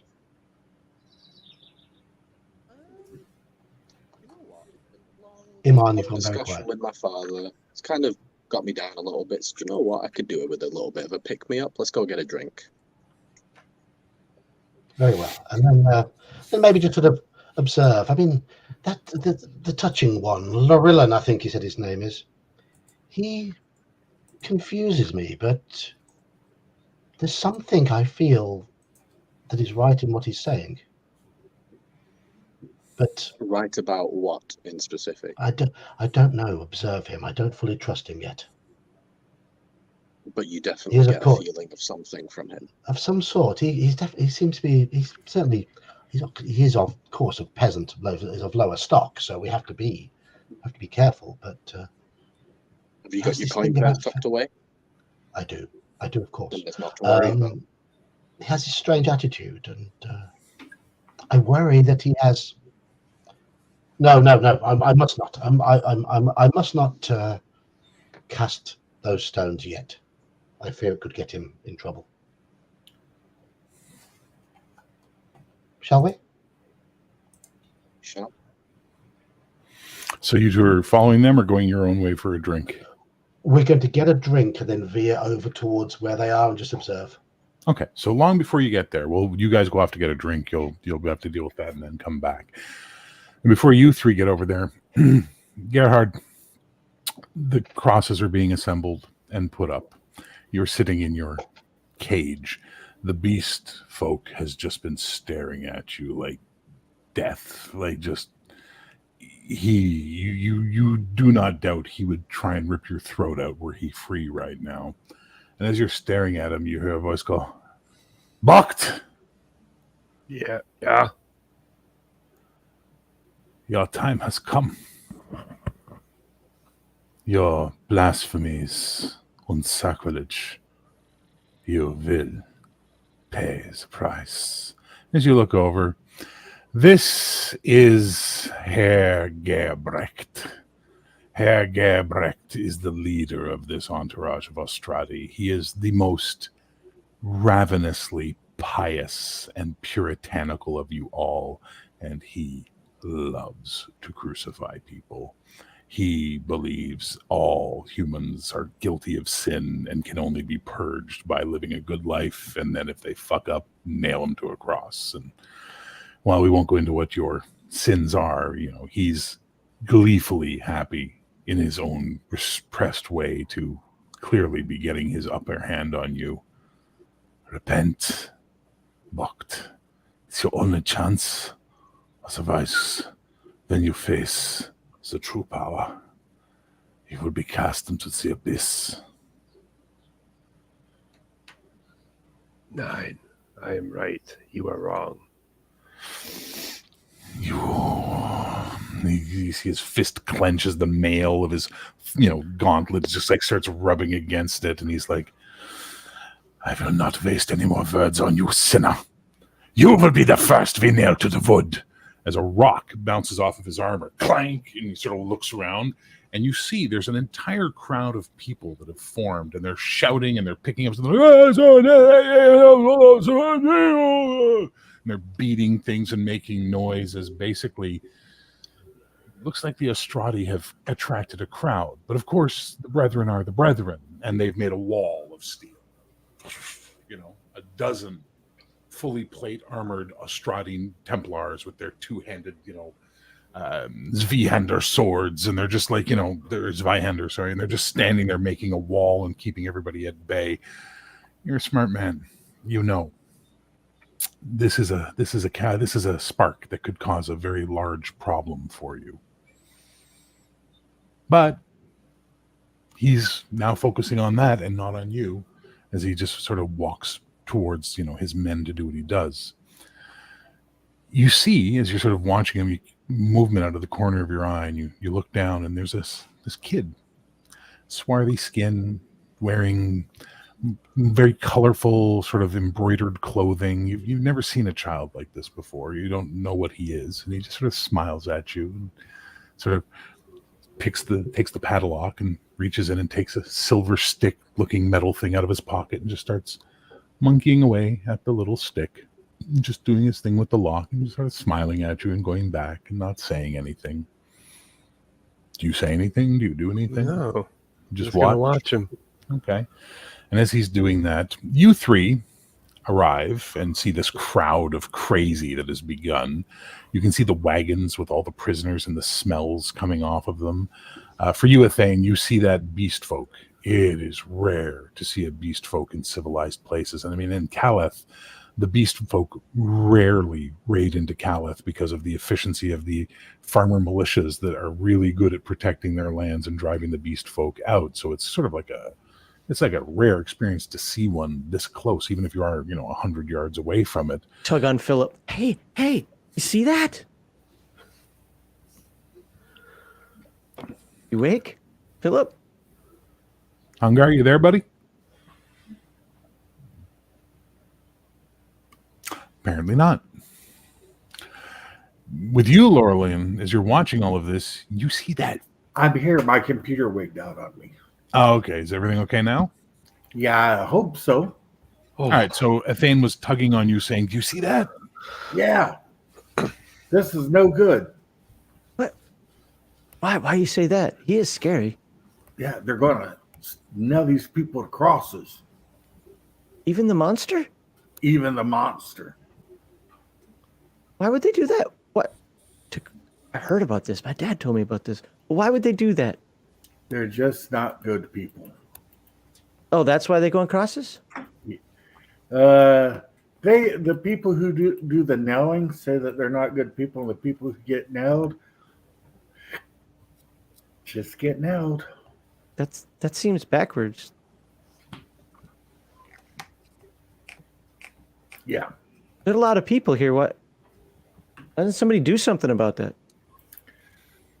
I'm about to do that thing. Let's see if we can't do something about it then. Whoa. We'll get in trouble. Don't worry we about only it. get in trouble if we get caught. Philip is quite right. I will distract the crowd, and you two free the beastmen and the other man in the cart there. Free the beast man? Well, luckily for us, I have pick lock.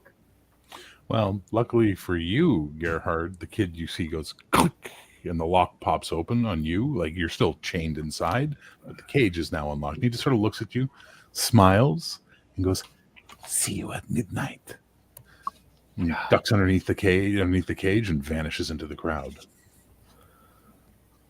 So what in are all you doing there, Lorrilan? What in all the trouble is- chaos that's going on, I see the kid picking the lock in the corner of my eye, and I cast cloud of smoke in between us and the crowd of people, and also cast Thunderclap just to be like a big distraction. And then I grab the man by the arm out of the prisoner cart and tell him, "You probably want to come with us." He's shackled and is the beast man, the beast folk as well. Thank you, Gaming with ADHD, for Gerbrecht. Anybody handy with a pick? I unshackle them. All right, so these Gerhard, these three motley fellows have arrived at the cage. There's a large clap of thunder and then smoke everywhere, which is causing more chaos as the fat one sort of comes in and starts picking at your lock. Go ahead and give me a lockpick roll, Hungar, on a percentile. 44. What's your lockpick chance? 20. So he's like fumbling with it, like he just can't get it. And the beast man is just watching this like intently, like his yellow eyes have narrowed and his fangs are just showing, and he's like watching what's going on intently. Aethain, you can see that Philip is having a hard time with the locks and what have you. And Lorrilan, you're sort of trying to make sure everything's not, coming towards you, I would assume at this point in time, but you understand time is of the essence. What's the holdup? I think he's drunk. Good at this.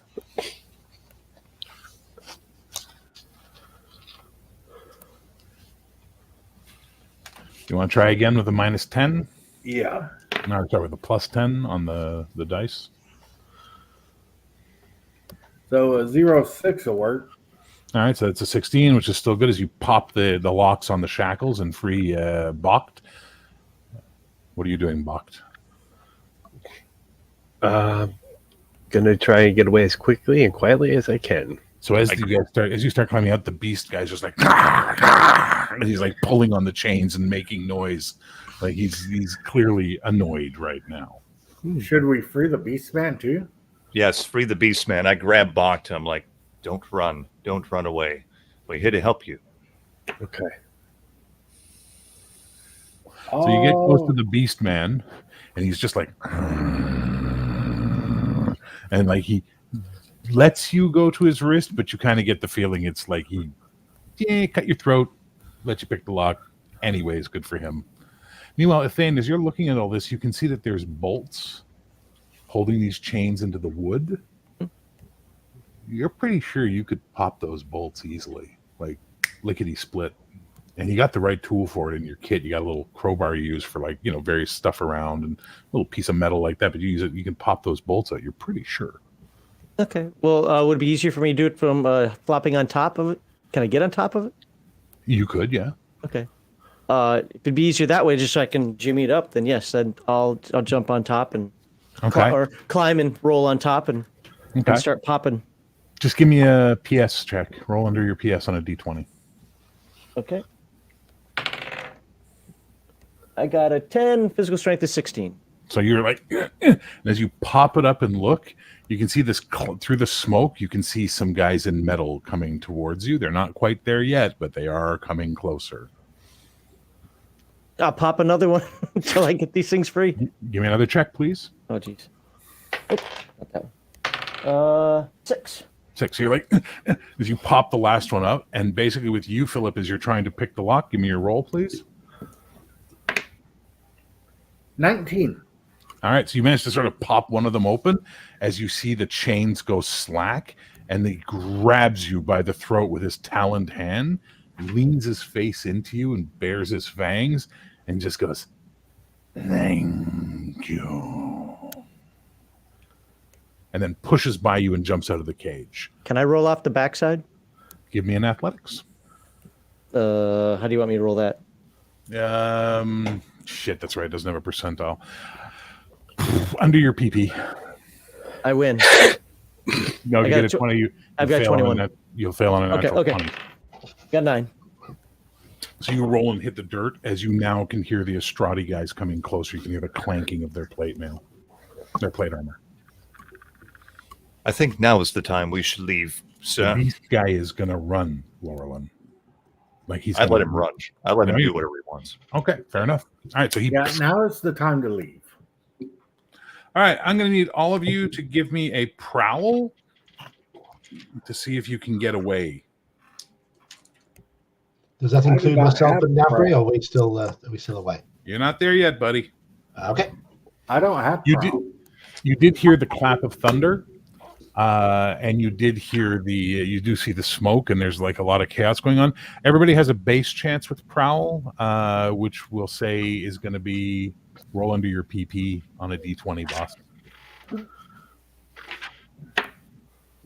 3. Nice. So you guys. 13 made it by 8. Okay, Cody, I failed. you fail. Yeah. So you guys blend into the crowd with Bocht with you, as you know. Lorrilan's just walking casually with his staff. He's just heading out. As you can hear, hey, that hurt! As you see these armor guys have noticed him and are heading towards him. At which point, Gerard, and Navri, you've walked up to see what's going on, and you see your friends absconding with a prisoner, and the guy with the feathers about to find out what, a turkey happens with a sword, because there are guys heading towards them with their big swords, and they look like they're about to cause some trouble. Navri, how brave are you feeling? Because As a man of nobility and as a knight, I feel like it's our duty to protect the ones who are more helpless than ourselves. I think you may be correct. And besides, those approaching him, these may be peasants as well, but they are innocents. they are innocents, and those approaching him are scum. Indeed. We should rally towards them. Absolutely. Come, Lorrilan, come. You there! Hold to me! Who, me? Yeah, you! So they're basically heading towards them, and they've got big swords. And there's one guy who looks a little more important than the rest. His armor's a little shinier, his sword's a little more ornate, and he just sort of is walking straight towards Lorrilan. Do not run, you're under arrest.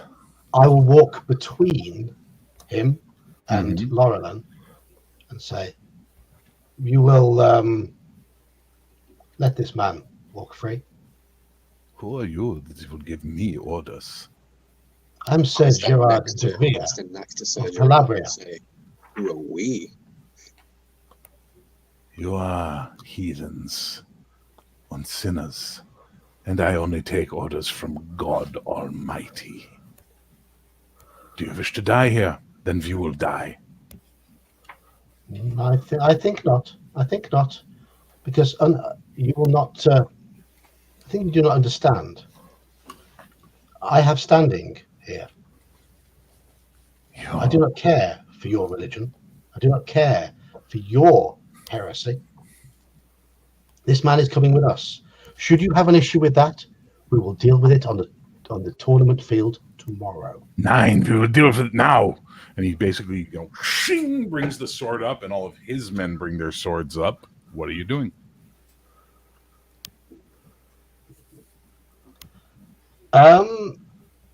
It is our honor to fight. Okay. How many are there of them? 5.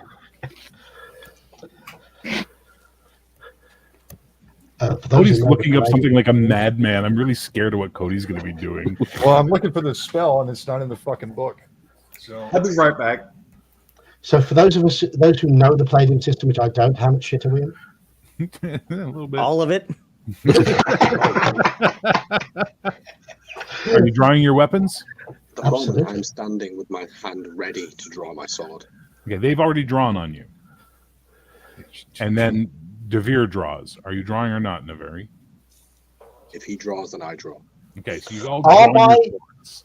Is my area of tents within earshot? The whole other side, man. You've walked so far away from your people.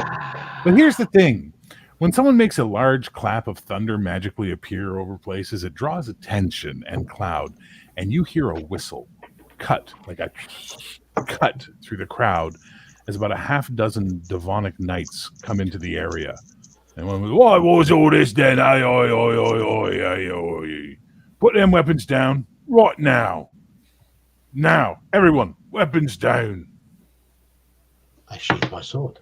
As they're basically, fanning out like in a sort of a pattern, and they've got cudgels. They haven't drawn their swords. They've just got like little iron shod cudgels and shields right now. Oh, what's this then? Gerhard goes, a misunderstanding, good sir. No problems here at all. And he stares right at you, DeVere. We will meet again. You and I. Tournament field tomorrow? No. We will meet and play for blood. Very well. Listen. And they start stepping back, and then the demonic knight looks and goes, all right then, you tell me, what's going on here? Causing trouble. Oh, you or them? The heathens. And he sort of glances at the crosses. I don't like them being here any more than you do, but let's keep the peace, eh? The fighting stays on the pitch. Do you not have the authority here to tear those horrible things down? See where we are standing? We are 10 yards off the tourney grounds. I've got as much authority here as a rock. Fair enough. Fair enough. DeVere, right? Yes, you've heard of me? No. But You should have done. you cause any more problems, and I'll be having a conversation with the people at your camp, and your name will come up repeatedly. I think you'll find it was not me. I don't care.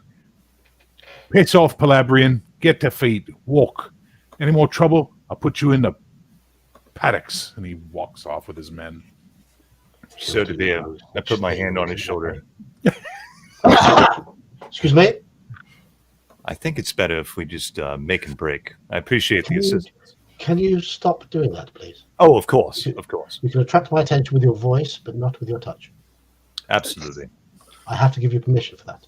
And I have not granted you permission. Not a problem. I pat him on the shoulder and start walking on. All right, where you guys going?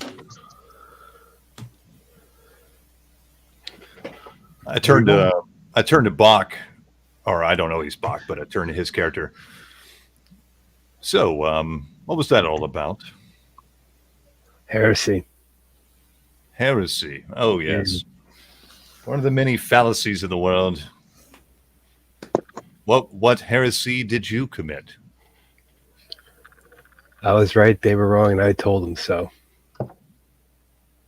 Well, everybody thinks they're right until they're wrong. What makes you so right?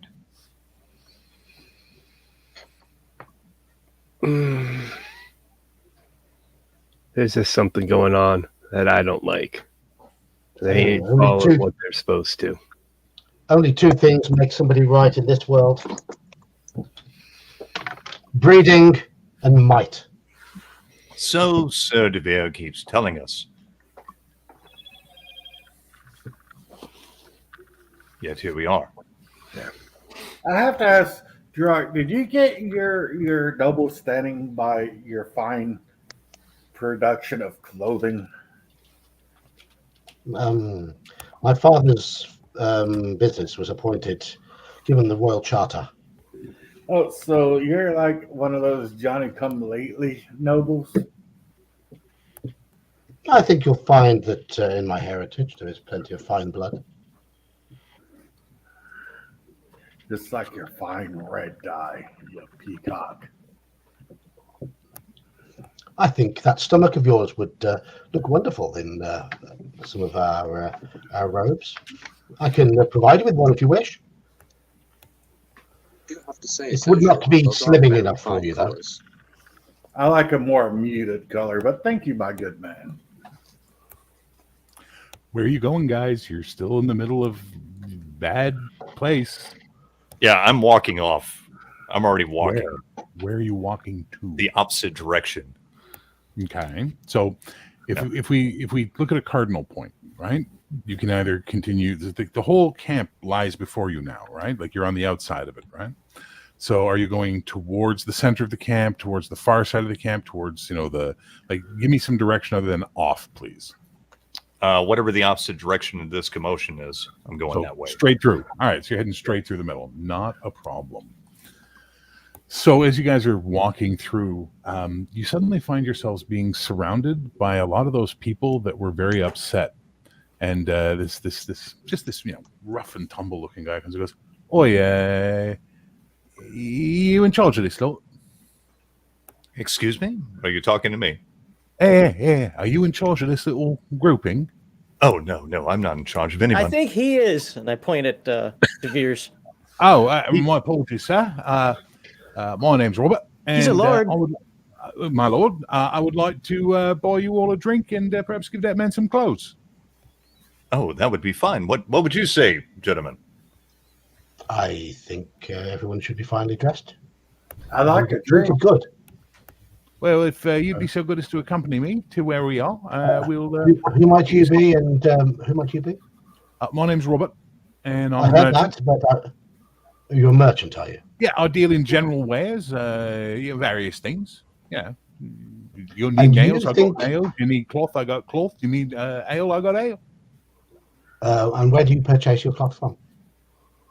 Wherever I can get it cheap these days. The continent's gotten bloody expensive. But hey, listen, we should be moving. We don't want to be sticking around with those Australian pricks around, right? Why are you looking to buy cheap?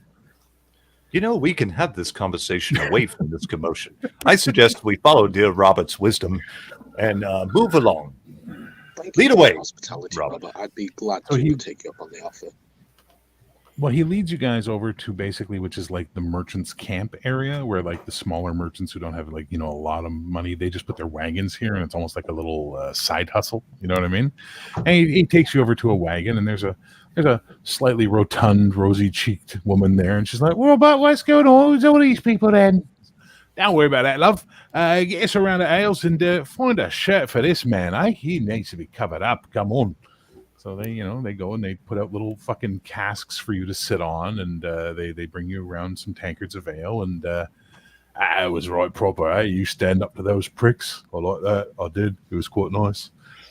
Stridey. Bigger bunch of cunts never seen on this island. Hey. What? Excuse me? Oh, the pardon me. language- Bigger the bunch of language you're using. brats. Pardon me, my lord. I'm just a poor, simple merchant. I'm used to speaking rough on the streets.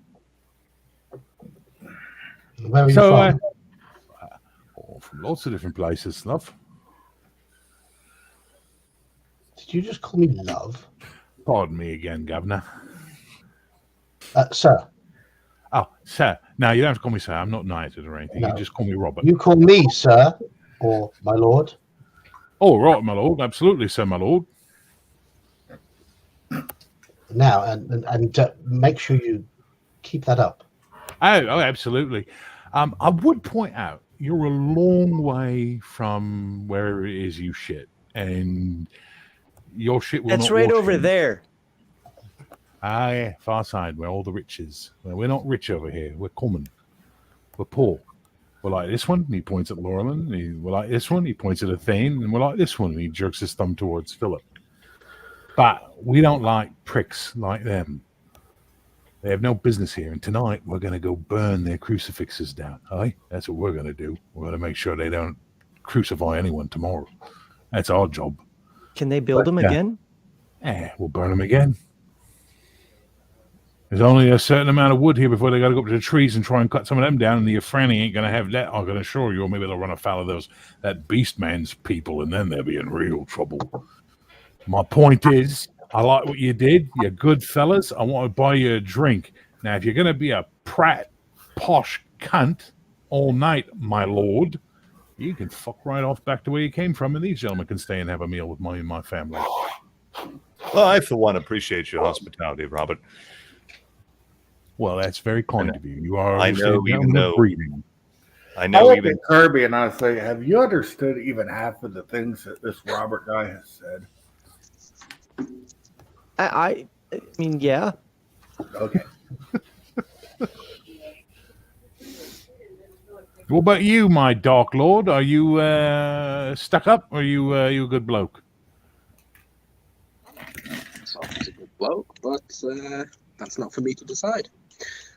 You don't get to decide if you're a good bloke or not. All right, then. Well, you do you. He's not the correct breeding. The correct breeding. What exactly is the correct breeding? Yeah. What do you mean by that, Sir Gerard? You are royalty, are you not?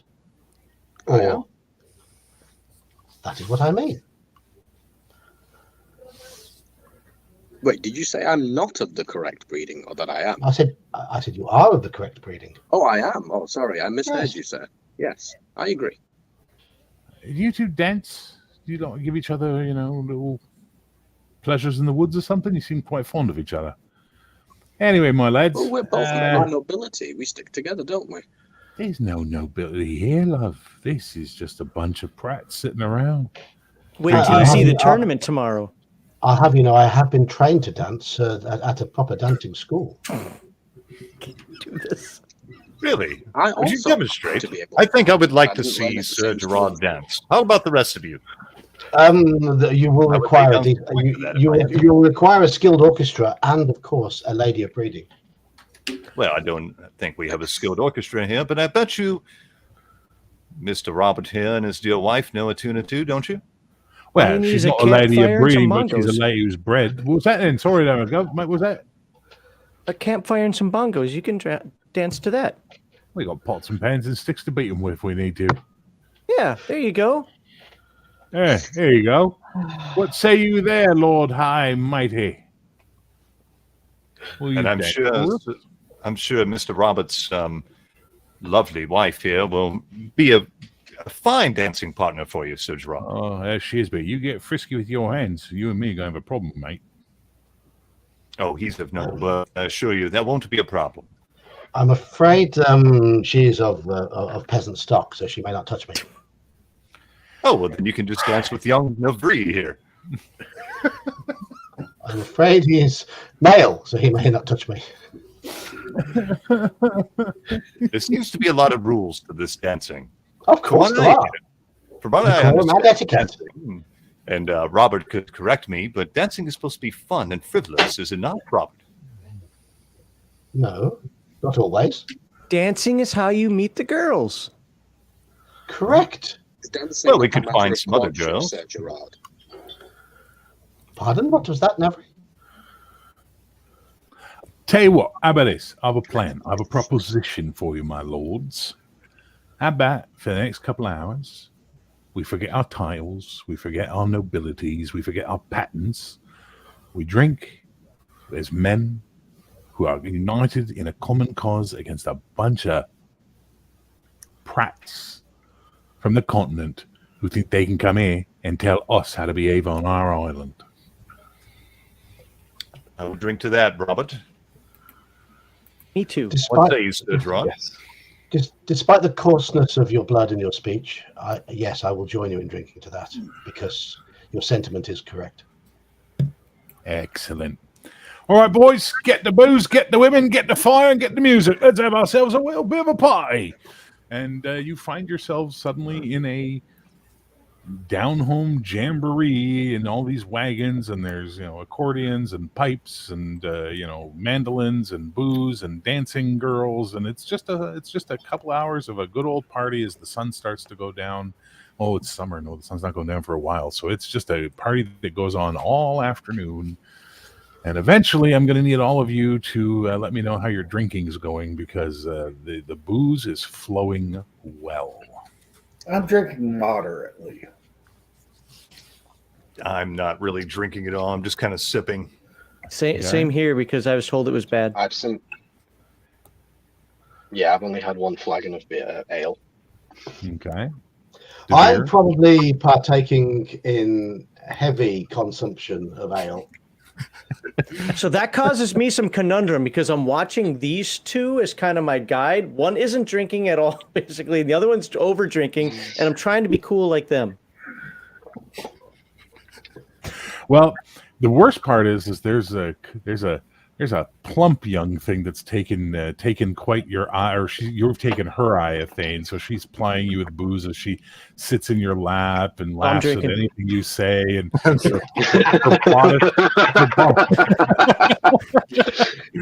her bodice strings are slowly Straight getting away. a little, less tight, and what have you.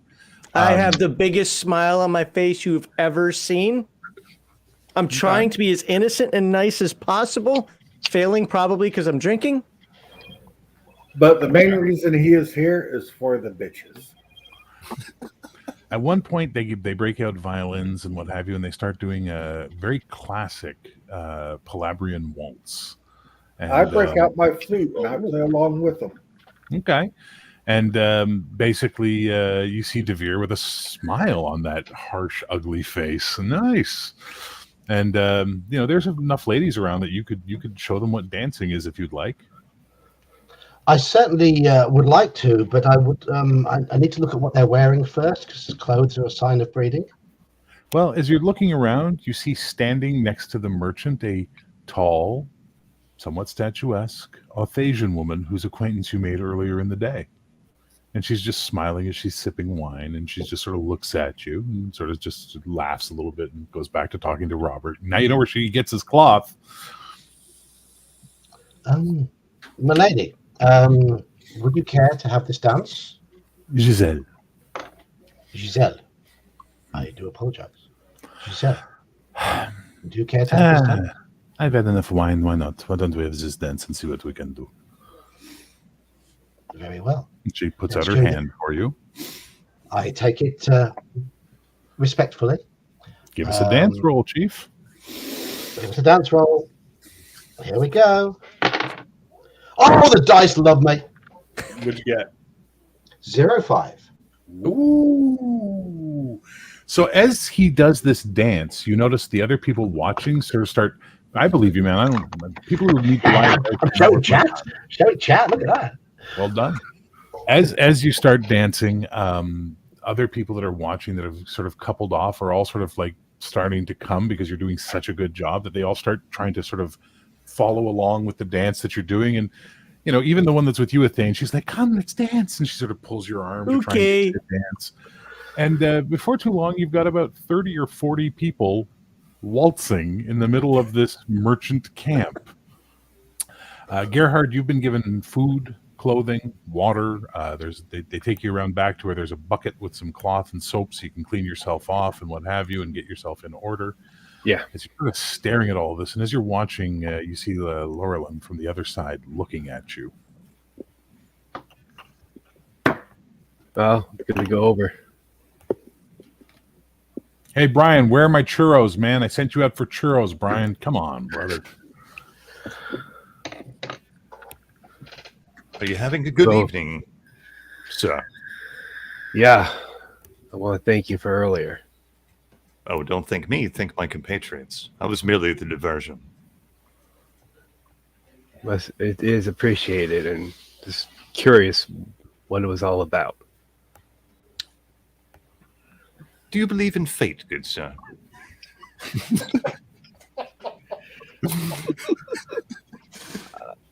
I believe some of us do have a little bit of a destiny that we have to fulfill in our lives. Ah, exactly. I poke him in the chest with my staff. You have the right spirit. Yes, we all do have a destiny and a fate, and you are part of it, part of all of our destiny and fate, part of the great wheel. And you are just another spoke in that wheel, as am I. I guess you could say that I am the, what do you call that centerpiece in the wheel there? The hub? The hub, exactly. Yeah. See, the good Friar Philip is well versed in the knowledge of wagons and carriage lore. The good friar is surrounded by about 3 5-foot-nothing, chubby little Albani women who are quite taken with his belly and his beard right now. I go back to playing the flute. So you are part of this fabric. I'm sorry, we didn't have time for introductions. I am Lorrilan Lockwold, and you are? Gerhard Bocht. Gerhard.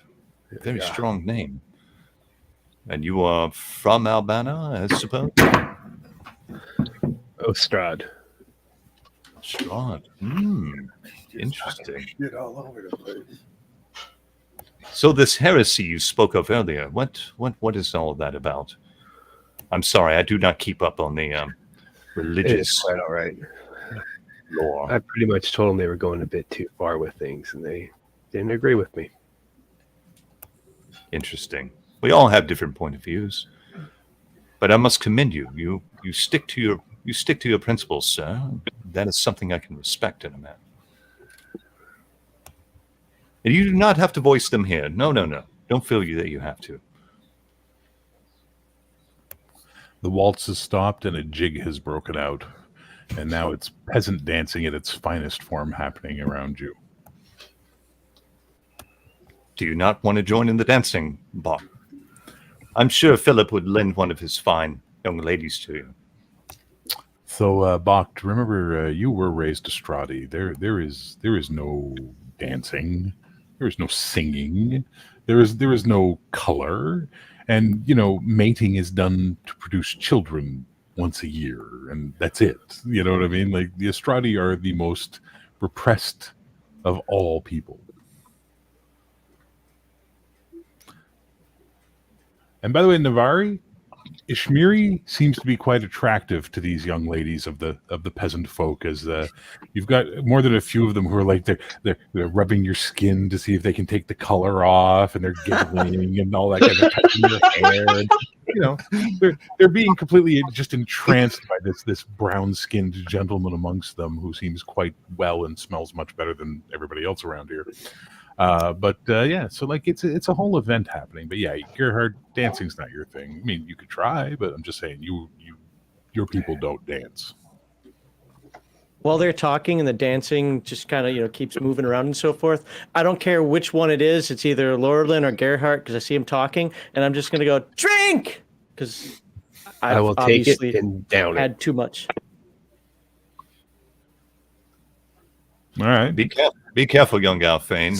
The women and the booze will go to your head in other places. Yeah, I think we're going to need you to give me a saving throw because you're not a drinker in any way, shape, or form. Let's take a quick look at the old character sheet. And this will be a save versus poisons, I think is the way we'll go on this one. That's for Gerhard, right? Yeah. No, you're fine. You're a farmer. Jesus Christ. You make your own booze. Uh-oh.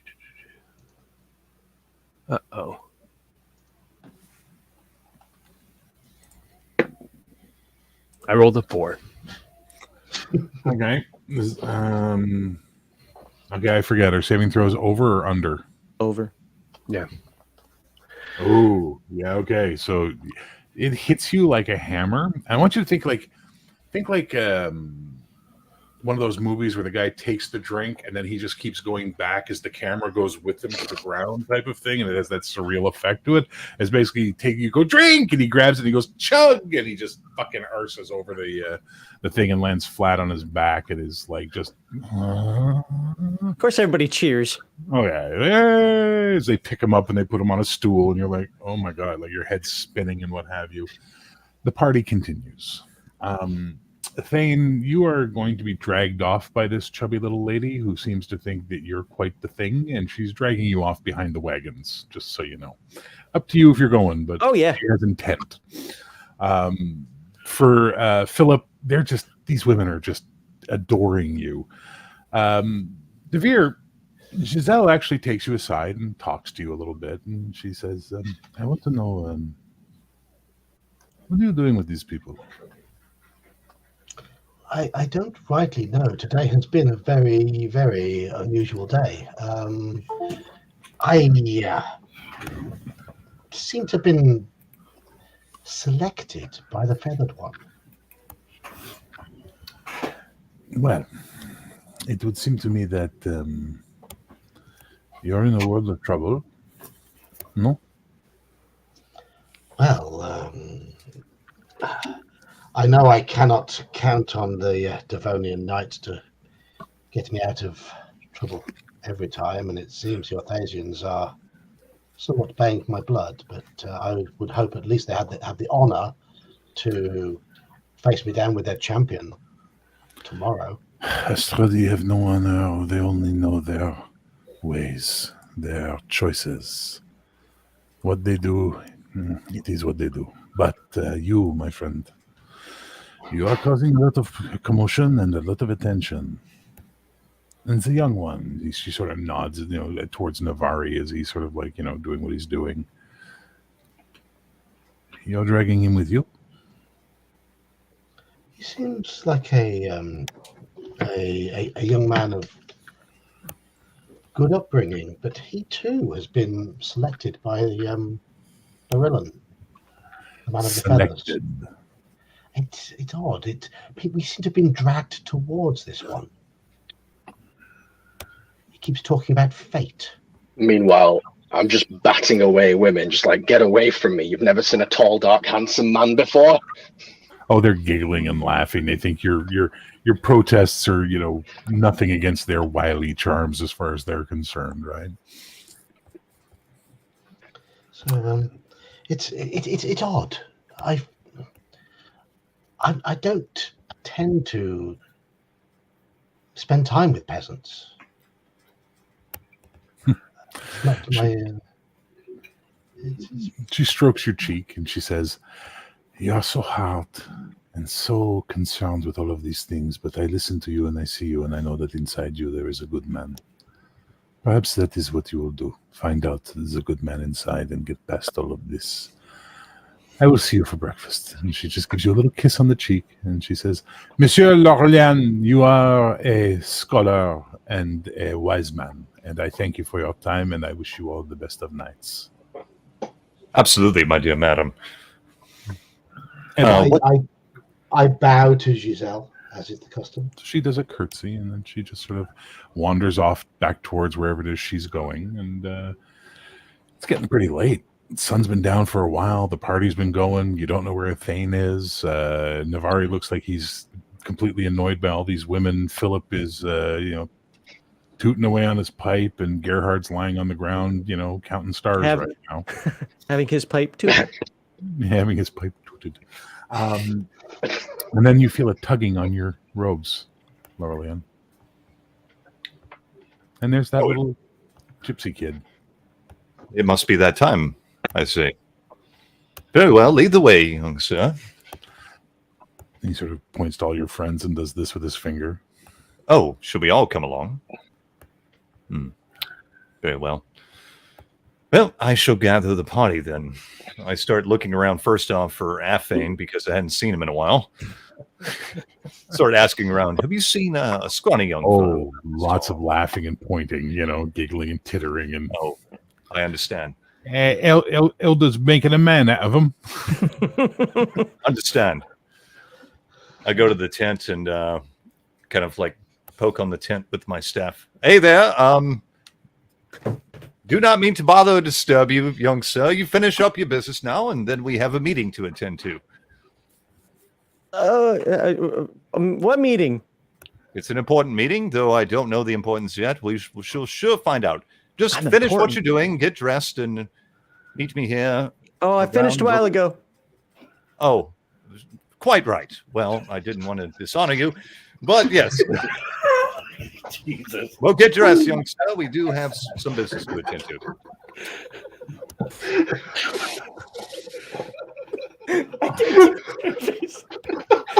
You all should not have laughed. Anyway.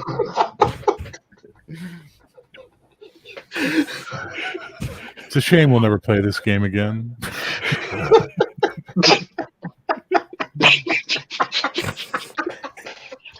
That was good. That was really good. I'll get my stuff when you get ready.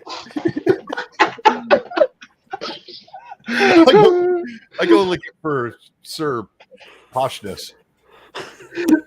Oh, he's not hard to find. He's, standing nearby. So DeVere, we do have a meeting to attend to. If you be so kind to accompany me. Meeting? Yes. I have a bed to attend to. Well, before you go to bed, we have a meeting. If you don't mind, if that is all right with you. No, I don't mind, but I would like to know with who and. Oh, I'm not quite sure yet, but we'll find out in due time. It seems to be a matter of importance. Have I steered you wrong yet, Sir DeVere? No, very well. It's just that I wanted to get a good night's sleep for the tournament tomorrow.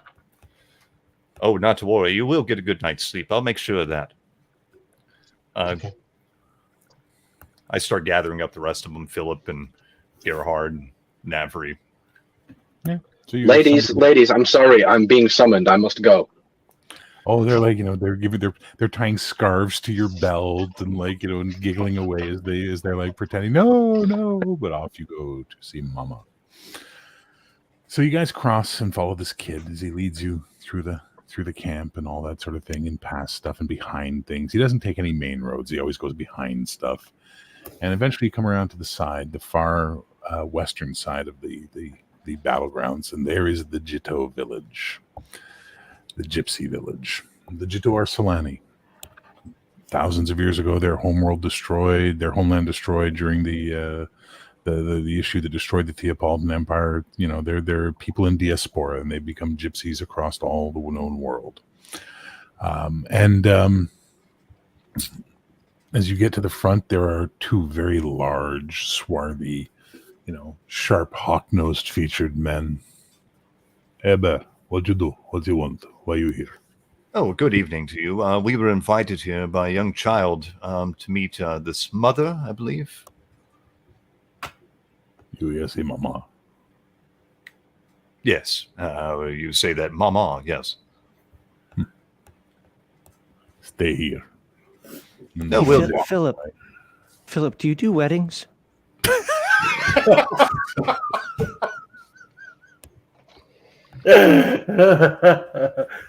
Why don't you wait until you're a little more worldly there, young Kirby? Probably right.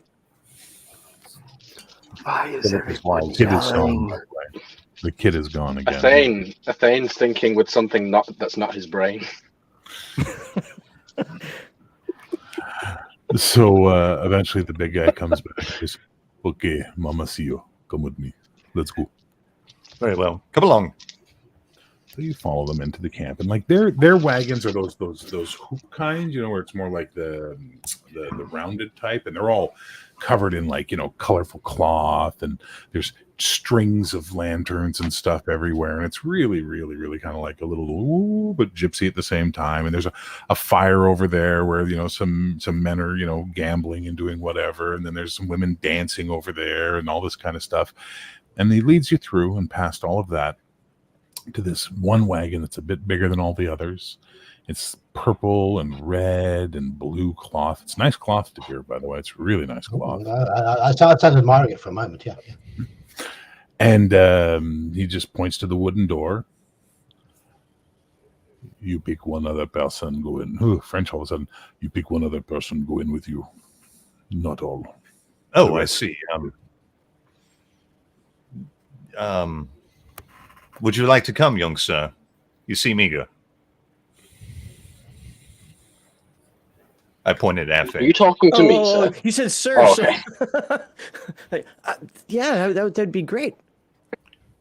All right. We'll come along then. I will take the young lad here. I got picked. He shrugs like he could care less who you're taking and just points to the door. It's a wooden door, like a rounded wooden door that fits into the frame type of thing. It's got markings all over it. And you can smell incense and oils from inside permeating through the little windows and stuff, Before we go in, see when you touched me? That's not important for the moment. I grabbed Sir Gerard real close, real quickly. Just keep a sharp eye, Sir Gerard. He touched you again, by the way. Yes. And then I walked up. I look at the other guys as they're going in, and I say, "Can you believe that Elfine asked me if I would do a wedding?" He seems a little eager, does he not? Seems quite eager. I told him he needs to be a little more worldly, in my opinion. I wish this Lorrilan would learn a little more decorum. There are conventions he needs to learn. You Have to be of a certain go standing. inside the wagon, and there is beads and candles, and I mean, in your mind, I want you to think gypsy wise woman caravan. That's where you are. And there is an old crone of a woman sitting there, her black hair long gone silver, her face and fingers wrinkled with time, but you can see in her that she was once one of these gypsy beauties for sure. And she's got the shawl and she's got the beads and the whole 9 yards. And she just smiles and she goes, "Yeah, Lackwald." Yes, Yeah. Gordon Lockwald, madam. I set my staff down. Aethain. Yes, ma'am. Close enough. And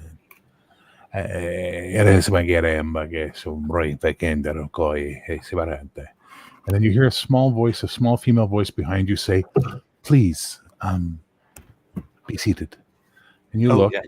and you see this young girl, couldn't be more than 13, standing there. Absolutely. Mama does not speak your language. I will translate for her. Oh, that's not necessary. I can make accommodations. I cast tongues. It doesn't work. Oh, okay. Well, maybe translation would be good. As you're like, this bitch has warded her trailer?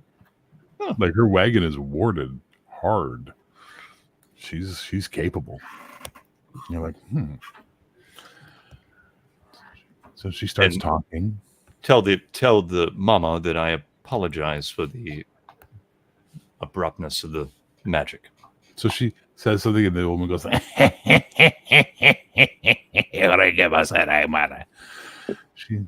Mama feels that you are young and have much still to learn. Of course, we all have something to learn. So she starts talking. Mama says that you are here with great purpose. The prophecies and signs have pointed to you and your friends. They have indeed.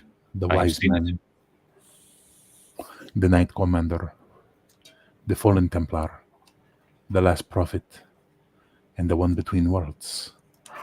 And then the old one goes, "Bye, Sebarata," and her finger points at Aethain. But this one, who is he? I do Aethain. not know yet. He's different. Hey. He is different, but I feel Aethain has some part to play in this greater destiny. Mama agrees. Mama wants you to know that you have a task ahead of you, and it is a dangerous one. You must take them into Aethain. Aethain?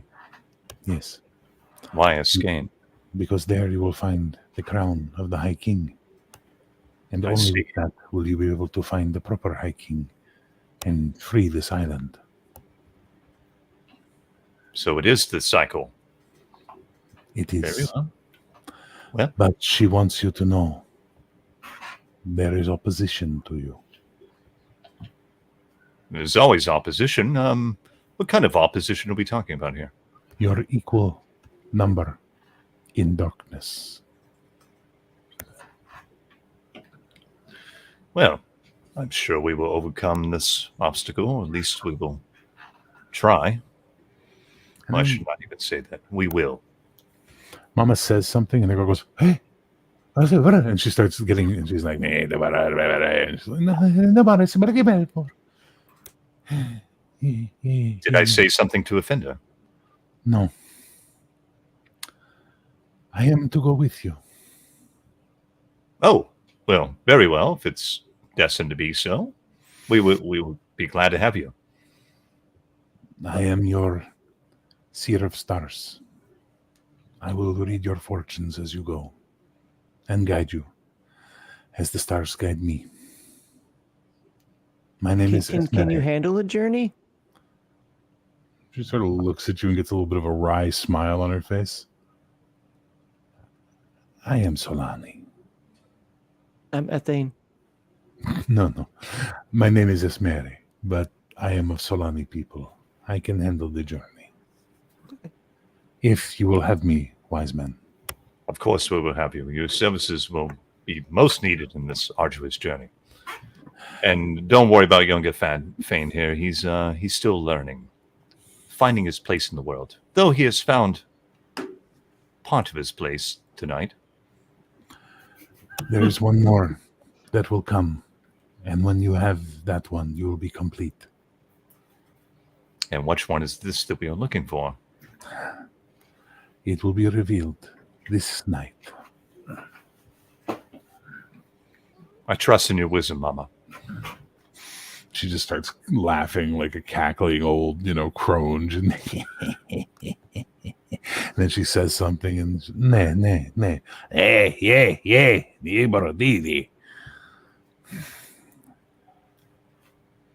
There is no promise that you will live. There is no promise that you will succeed. I have already accepted this, but it is our destiny and our fate. And whether my companions like it or not, they know deep inside it is theirs too. And we will meet it head on. Yeah. It seems I will go with you, and I will meet it head on as well. Mama must sleep now, and I must spend the evening helping her. So please go. You are safe in our camp until the dawn. But in the dawn, you must leave, and I will go with you. Very well. We will meet you here in the morning then. A good evening to both of you. Mama says something else. She goes, Mama says you must tell the others and gain their consent. Gain the consent. Well, that will be interesting to say the least.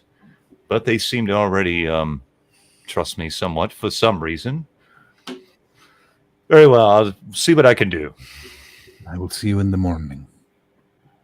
While we're walking out, I grab Lorrilan by his shoulder. What is this? I came here to shoot arrows and meet girls. What is going on? Well, it seems like you did both. Dear Aethain, you shot some arrows, you made some What is coin, it? You and you saw met some something girls. when you touched me. This is magic. It is magic indeed, and there will be more magic afoot before this is all over. Magic doesn't lead to good places normally. I've read this. Well, I've had the stories read to me. Well, there is good magic and there's bad magic, young Aethain, and I assure you, all the magic I use is for the better good of all of us. Isn't that what everyone says? No. Oh, okay. So they've given you guys a fire to sit around and wait for them. So they're all at this fire waiting for you, basically. Okay, I come out. Aethain, why don't you get some rest? I have to speak to Sir DeVere. I'll lay down. I've had a tiring night. Sir DeVere, they've got a little tent for you guys to sleep in and stuff like that. It's like, that's for you. Don't go anywhere else type thing is what they're saying. Mr. Lochwald or Lorrilan, if you prefer. What is it you need to say? Please do not touch me again, though. I will not touch you. Come, let us go over here and let our friends rest for the night. I wish to speak to you privately. Very well. Sir DeVere, I do not question your status or your authority, and I apologize for my abruptness and my rudeness, but I'm not as civilized and wise in the ways of, as... Correct, you are not. No, I am not, but you will teach me soon enough. We have a task ahead of us, but I need your consent. But it's for the better good of all Albana and the world. Are you including me in that we? Yes. But I want to make sure that, because you are going to be, I'm not the only leader in this body. You will be as well.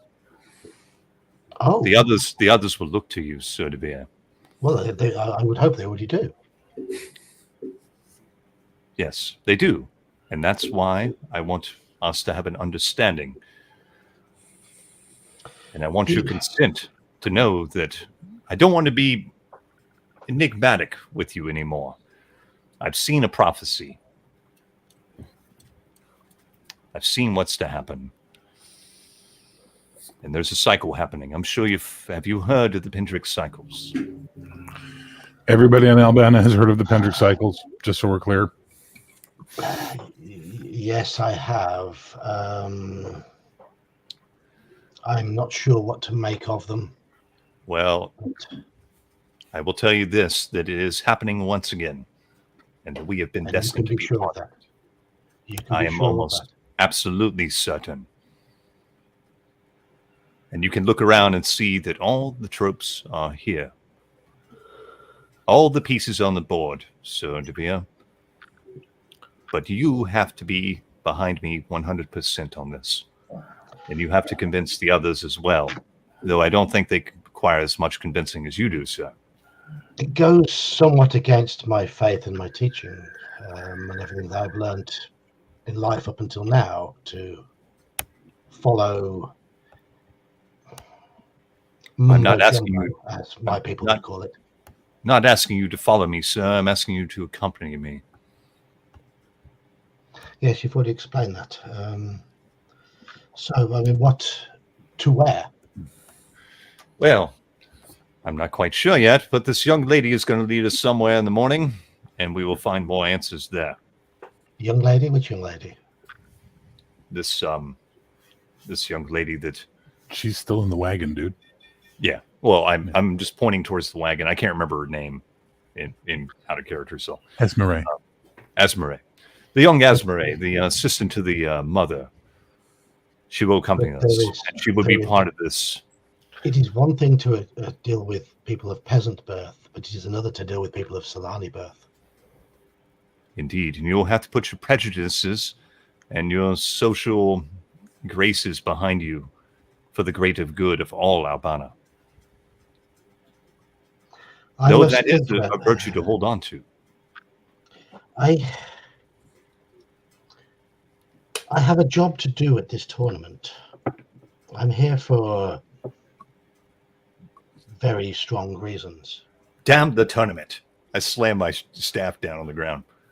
What? Sorry. Did not mean to raise my voice, but damn it is just that I feel I must for my people. You're aware of the position that Palabria is in, the taxes we must pay. You will have a greater tournament to deal with, sir. You've been quested with a quest. Is this not what every knight dreams of? But this could turn the tide of the fortunes of Palabria, the success or failure tomorrow. Hopefully the success. I've been working for the last 10 years for this. It could indeed. And it very well, sir, but only if you are 100% behind your faith and conviction to do so. It might be against what I've been taught. But something about you, Lorrilan, makes me trust you. Very well. Then we have an understanding. Philip, you feel a hand on your shoulder as you're sitting at the fire? Someone standing behind you has put their hand on your shoulder, Philip. Yes. What's going on? So you turn and look, and it's that young girl that I showed earlier. And she goes, Mama wishes to speak with you. Well, let's not keep Mama waiting. So she takes you in, and you see the same thing they saw, the whole thing, the old crone and all that. And she explains, I will translate for her. And she just smiles at you, this old woman, gappy teeth and all that. And she just smiles, and she starts talking. And you are a holy man. You walk the path of God, the High Father. You know the truth. You must be their moral guide. You must keep them on the path of divinity. If they turn from the path, all will be lost. Albana will fall, and darkness will rule the land. Do you understand your purpose in all of this? That is a lot of responsibility. God does not ask the weak to take up the challenge. He sees the strength within. If it is my calling, then I have no choice.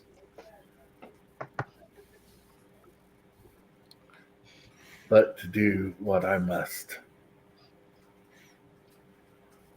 She nods. She digs around in the back and she hands 2 scrolls to you. In your darkest hour, these will help. But not until then. I take them and I put them in my pouch. And then, she helps you to the door and shows you out. Nice. The night goes quietly from there. Sleep is something you all need. You wake up in the morning, just as the sun is cracking over the horizon, and echoing in your head, Lockwald, is these words: you must gain their consent. As breakfast is brought for you, it's just, a simple spicy porridge type thing, and you're all going to be fed, but, then you got to go. And that's still clicking in your head as you sit with everybody having a meal, Lockwald. And Esmeralda has come out and is now sitting with you. I kind of take a couple bites of my porridge, then I get up and raise my staff and light my pipe, kind of hesitate for a moment, thinking, friends, you have been brought to me for a reason. Well, I should say not brought to me, but brought together, all of us together for a reason. Sir DeVere knows now what our task is. We have a task. We have a purpose. I don't mean to be puzzling or enigmatic with all of you, but there is a greater fate that beholds all of us. And I think Philip understands. I kind of nod at Philip. We have a cycle. You all to play a part in this greater web of the cycle. All of Albana looks to us to save them from the darkness. But you must come willingly with me to do so. Side by side, we will banish this darkness. Believe me or not, believe this. What I say is true. What say you? Sir Gerard, have you spoken to him about this already? Lorrilan speaks from the heart. If you think he's trustworthy, then I will take your word for it, sir.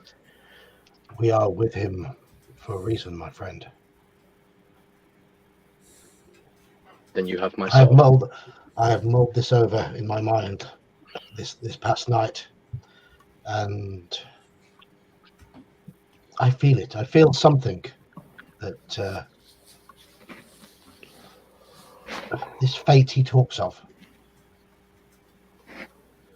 There is something to it. I know not what quite yet, but... Are you writing poetry? Am I writing poetry? Oh, it sounded poetic. I thank you, young man. We'll become acquainted. I do have a little bit of education in the poetic arts. Maybe I can teach you sometime. Are you literate? Bocht, you smell something in the wind as the sun has still not come up over the horizon. Night half remains. You are in the twilight of morning, but you smell something you smelled for the last 2 days on the wind. That beast, man. And then you hear the clinking of a chain coming from the side, and then you all hear it and smell it. And as you look, you see coming out of the darkness from where the woods would be is that beast man that you freed, still with one chain around his arm that you weren't able to get off, as he just walks up and squats down beside the fire and then looks at Philip and holds out his wrist with the chain, like as if to say, fix this. I take off the chain. Well, all right. Give it I a roll think my feet- with a plus 10. I spring to my feet and draw my sword immediately. 15. I pop it off. grab Sir Gerard's arm and just kind of do this. As the beast man just looks up at you, Gerard, and your sword, and just smiles with his teeth and just goes. So I guess we're going on a quest. Are you coming with us, Sir Fuzz-a-Lot? And he just taps his talon on his chest and goes, "Noble savage." He's a noble savage. Which one? Yes, I was about to ask the same thing, young man. You cannot be both noble and savage. As Mary goes, "Do you not know the Pentric cycles?" Yes, And she points at I've heard. Lockwald. "You are the wise man. You are the knight commander. You I are the have last heard prophet. them. He is the fallen Templar. He is the one between worlds. And this is the noble savage, and I am the seer of stars. But you," and she points at Aethain, "I read the cards. I consulted the bones. I even drank the tea. Of the bones? You are not anyone." I'm Aethain. Am I not supposed to be here? Yeah, you are Aethain. If the wise man says so, and Mama agrees, you are here. I agree. Aethain has a place here, and so does the Beastmen and the Circles complete. But I need all of you's consent to say you will go along. I'm Let's too say quiet. you Says Gerard trusts you, I trust you. You have my Very consent, sir. You can count me in. Go hard. Yeah. What say you? Yeah. Very well. We don't have time to waste. We will eat, and then this young lady here will escort us to where we need to be. We go to Aethain. So, for those of you who have missed or forgotten from the primer, Aethain is the former High Kingdom that is now wilderness, danger, potentially maybe warlords, monsters, who knows? But it's the center, the very center of the island, and it's north of here, and it's not a good place to go. As you say that, there is suddenly in the distance a clanging of a bell, and you can hear whistles and an uproar happening somewhere outside of where you are. But it sounds like a big event, a big deal. The Beastman's like, he looks very uncomfortable with it. And Esmeralda just lowers her head and seems quite sad. What is it? What is that? There was blood this night Blood? because of you. Because of me? Yeah. Well, I accept this, but I don't quite understand. That is all I know. Well, I accept responsibility in full. But, fortunately, I think we should set off. Whether blood has been spilt or not. What say the rest of you? I'm ready to go.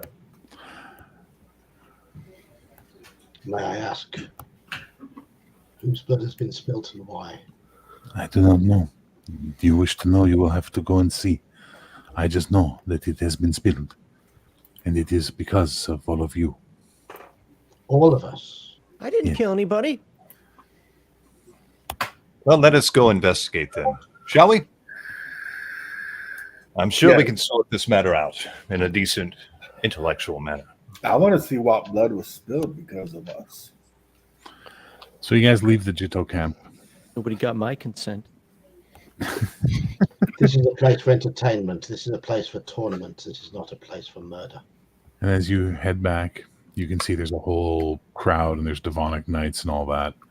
And it's near where the merchant camp was, where you were celebrating last night. And you see that Devonic Knight that you met earlier that previous day, DeVere, and he sees you and he goes, "Oi, come here." Yes.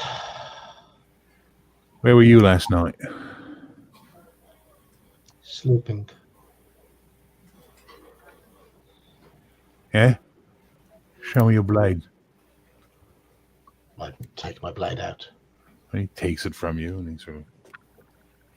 he takes his thumb and hands it back to you. Yes, sir, I can assure you, Sir Gerard Oi, here. oi, oi, oi, oi. I'm talking to this man. You wait your very time. well. Very well. They were all murdered in the night. The whole camp of them. Cut Who's down. come? The merchants. The free merchants camp. What? The merchants who we danced with and drank with last night? That's what you did. The merchants whose hospitality was such a pleasant surprise? Where were you last night? He just looks and goes, listen, fatty, I'm the law around here. Yeah, and I'm the law when it comes to the Lord. Where were you last Oh, night? dear gods. Remove this man now. And like, yeah, oh, yes, sir, Captain, sir. And like a couple of guys come over to you and like, please step away, sir. And they put their hands up. Come on, step back. Guilty step. party. I step between them. I say, look, this is not necessary. This is a misunderstanding. We can all be witness, and so can this camp over here. We were with them all night. You're not We have suspects. witnesses, sir. You're not suspects. His blade has not tasted blood in a long time because there's no way he was able to clean it that good. But there are over 30 dead people. Over And what? there are some new people being crucified outside the camp, including that tall Aethain girl. Pardon? Well, this seems like the bigger crime to me. That Do you say being crucified? You see that line? That's where my authority ends with this stuff. This all happened off grounds. I can't do nothing about it, much as I'd like to.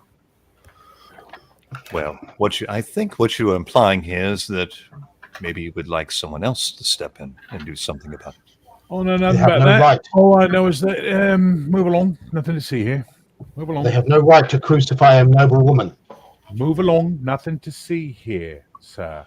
Move along. Navri, They make a path and an opening for you to pass that is going to walk you right by the crime scene on top of it all. Yeah, I bow and I say, Sir Gerard, I feel that we should bring some justice here, don't you? oh, absolutely. I think Sir So, Gerard, Gerard, I'm it not looks saying- like they're about to execute an innocent. Hey, we're You're not, right. They're going we're to not the law. They're going to crucify. They are not the law. the girl. We better uncrucify her. We cannot allow this to happen. Yeah, so I start leading the way. I just start walking down the path right towards this commotion. You have a beast man with you? People make a wide fucking hole. Like they make a big space for you. But as you're walking with intent and purpose towards the Ostrati camp, where you can see the crosses have not been burned since the people didn't get a chance to burn them, and you can hear the hammering and the screams of people being nailed to wood. Esmeralda whispers in your ear, Lockwald, this is the enemy's effort to delay us. This is a trap. You've seen something, I assume. Of course, I do not advise you without the stars. And she says nothing more. Trap or not, we cannot let innocents die in vain. For the want of one, all will die. I understand. I lean can- over apprehensively towards the wolf, towards the wolf beast, and say, "Do you want to go in there first?" He just looks at you and just keeps walking. Who taught you the honor of the battlefield, young Ishmatar? Hey, the wolf beast is way more versed in the ways of what we would call a wild battle. We are more of the honorary one-on-one type. Our banners are to lead when it is right.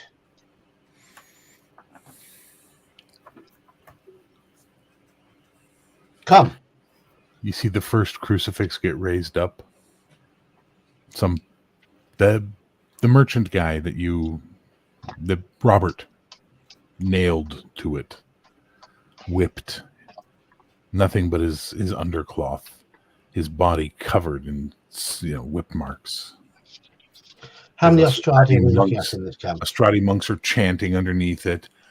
There is a good dozen full plate armor Zweihander wielding knights standing around. There's a huge crowd jeering and booing and what have you, but they ain't gonna go charge a bunch of fucking tanks. Where is the one who gave me verbals yesterday? Oh, you see Gerbrecht. You see him standing there, looking quite proud. I draw my sword and say, Gerbrecht, this ends now.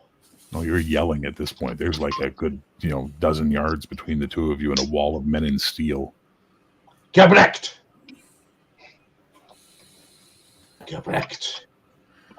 Steel. Draw steel, Gerbrecht. This ends now. Me and you. For our honor. This is the work of God, not the work of men.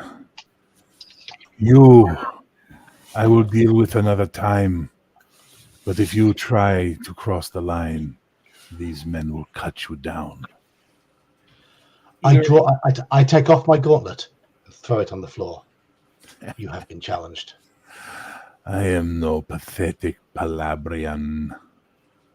Svein. Your honor. I call out to Gebrecht and say, "What are you, a coward?" I am a servant of God, you heathen. So why are you punishing the people whose camp got attacked? These guys are the victims, so you're going to crucify them? It sounds like you're an agent of chaos. You are sinners like them. And No man of God punishes the innocent. I am a holy man of our High Lord, and you are a pariah, a blasphemer, and a devil worshiper.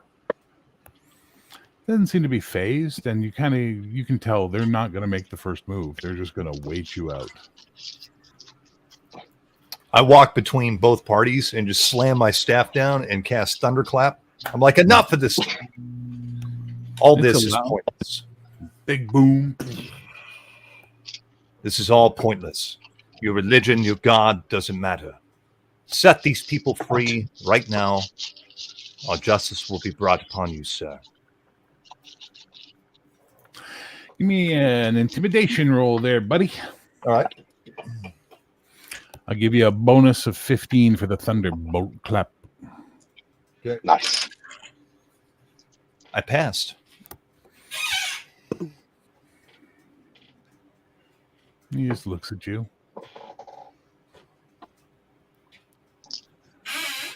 Give them the ones that live.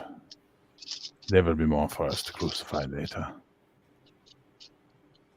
And then, do what he says. They just start grabbing people and pushing them through to you.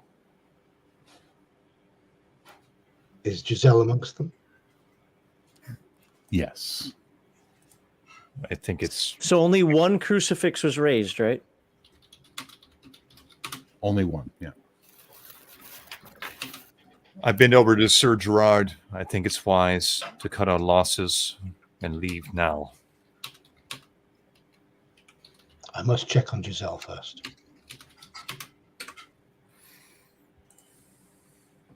Very well. So she's not unharmed, but not harmed.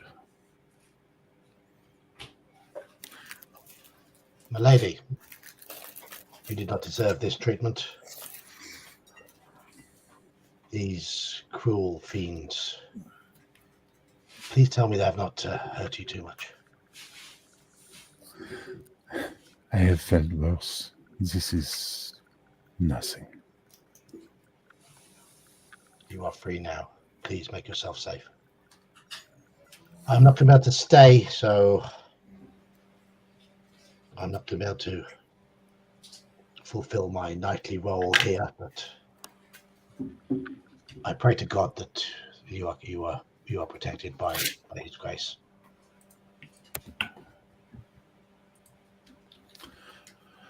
I believe my home calls to me. I will go home.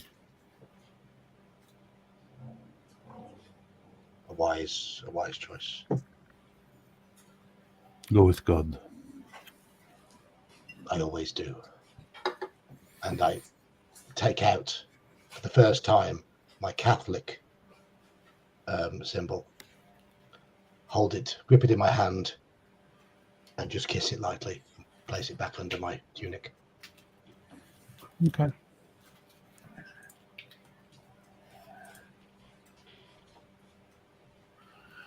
Make your shot, dude. Make the roll. Gotta get the right die. Oh my god. I can't move my camera, but I did get a natural 20. So I'll pick it up with as little movement as possible. I trust you, man. I trust you. Aethain strings his bow, takes an arrow, and basically puts it right into Robert's heart as he's on that cross, nailed to the wood, removing and relieving him of his suffering. Nice shot. The Gerhard Bocht just looks at you and goes, "You've won for today, but we will meet again." Good will always triumph. Yeah! I look forward to it.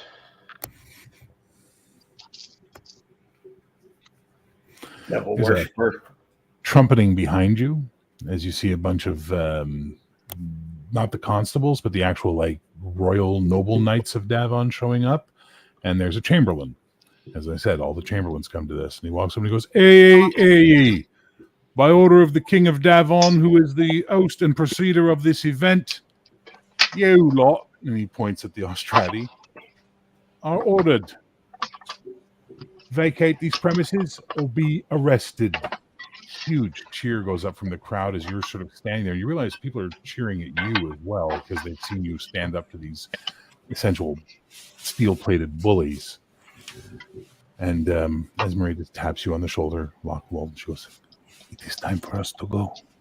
Yes, we will be going. So, Gerard, we must be moving. Yes, come, men and woman and beast. Seems we have work to do. And I with go back. With that, we're going to call an end to session 0, which was, what it was. We are done for today, and we'll be doing this again 1 month hence. We'll work out the date and make sure we get everything in order. But in the meantime, could everybody go on their Discord, please, and send me a private message and tell me who they are voting from the players as the MVP of the night. And then we'll go ahead and finish up our session, and I will give you experience before the next game, obviously. Oh, Okay. That's not easy. no, it's not easy. Thank you, Bear. That's My been pleasure. very enjoyable. Thank you. It was a lot of fun, and it's going to continue to be fun.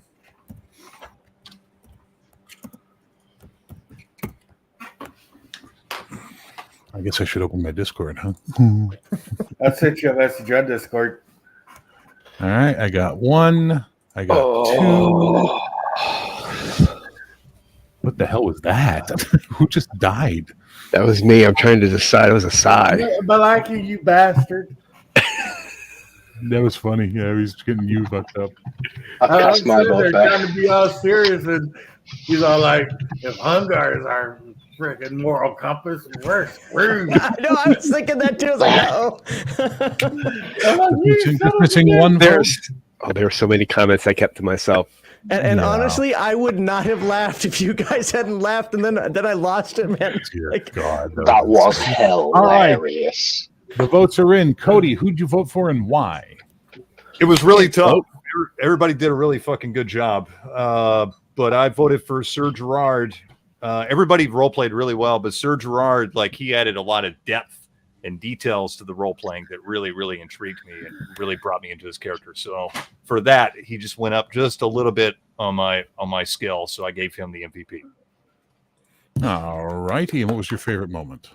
Favorite moments? Hard to say. There were a lot of favorite moments. I think actually my favorite moment was waking up Aethain from his deflowering. Yeah. Hard agree on that one. All right, fair enough. All right, Mr. Yield Geek, who did you vote for and why? As I've said a few times in last week, we play role-playing games to have fun. It was very, very close for me, but I had to go for Max because quite simply, I thought you role-played your young, innocent peasant archer superbly, and you made us laugh, and that's what we're here to do. In character, he made us laugh. His character's actions, not by making jokes, but by playing his character. Really, I agree with you on that. Yeah. And what was your favorite moment, Mr. DeVere? Oh, favorite moment? I think it's got to be that quip. It's got to be Max's quip that set us all off. That just set. I'm never going to live that dirty down. mind. Fair enough. It's on the All right, internet Max. forever now.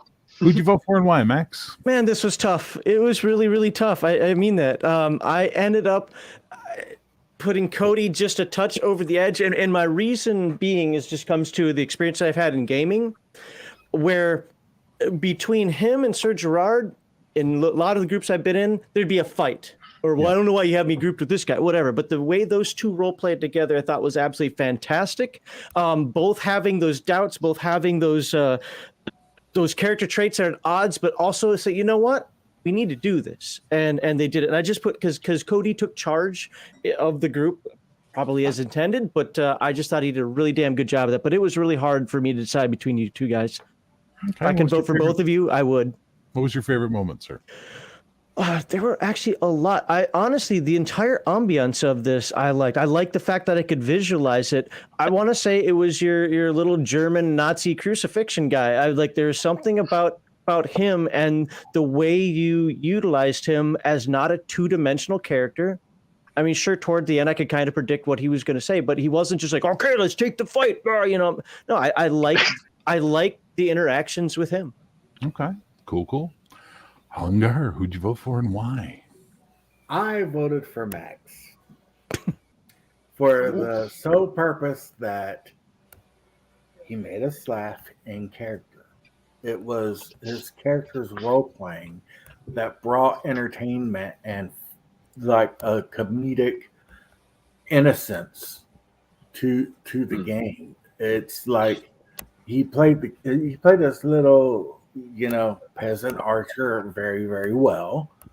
And we were laughing and we were having fun in the game, but it was in the game. It wasn't people telling jokes at the table, which is what I look for in a role-playing game. Okay. And what was your favorite moment, sir?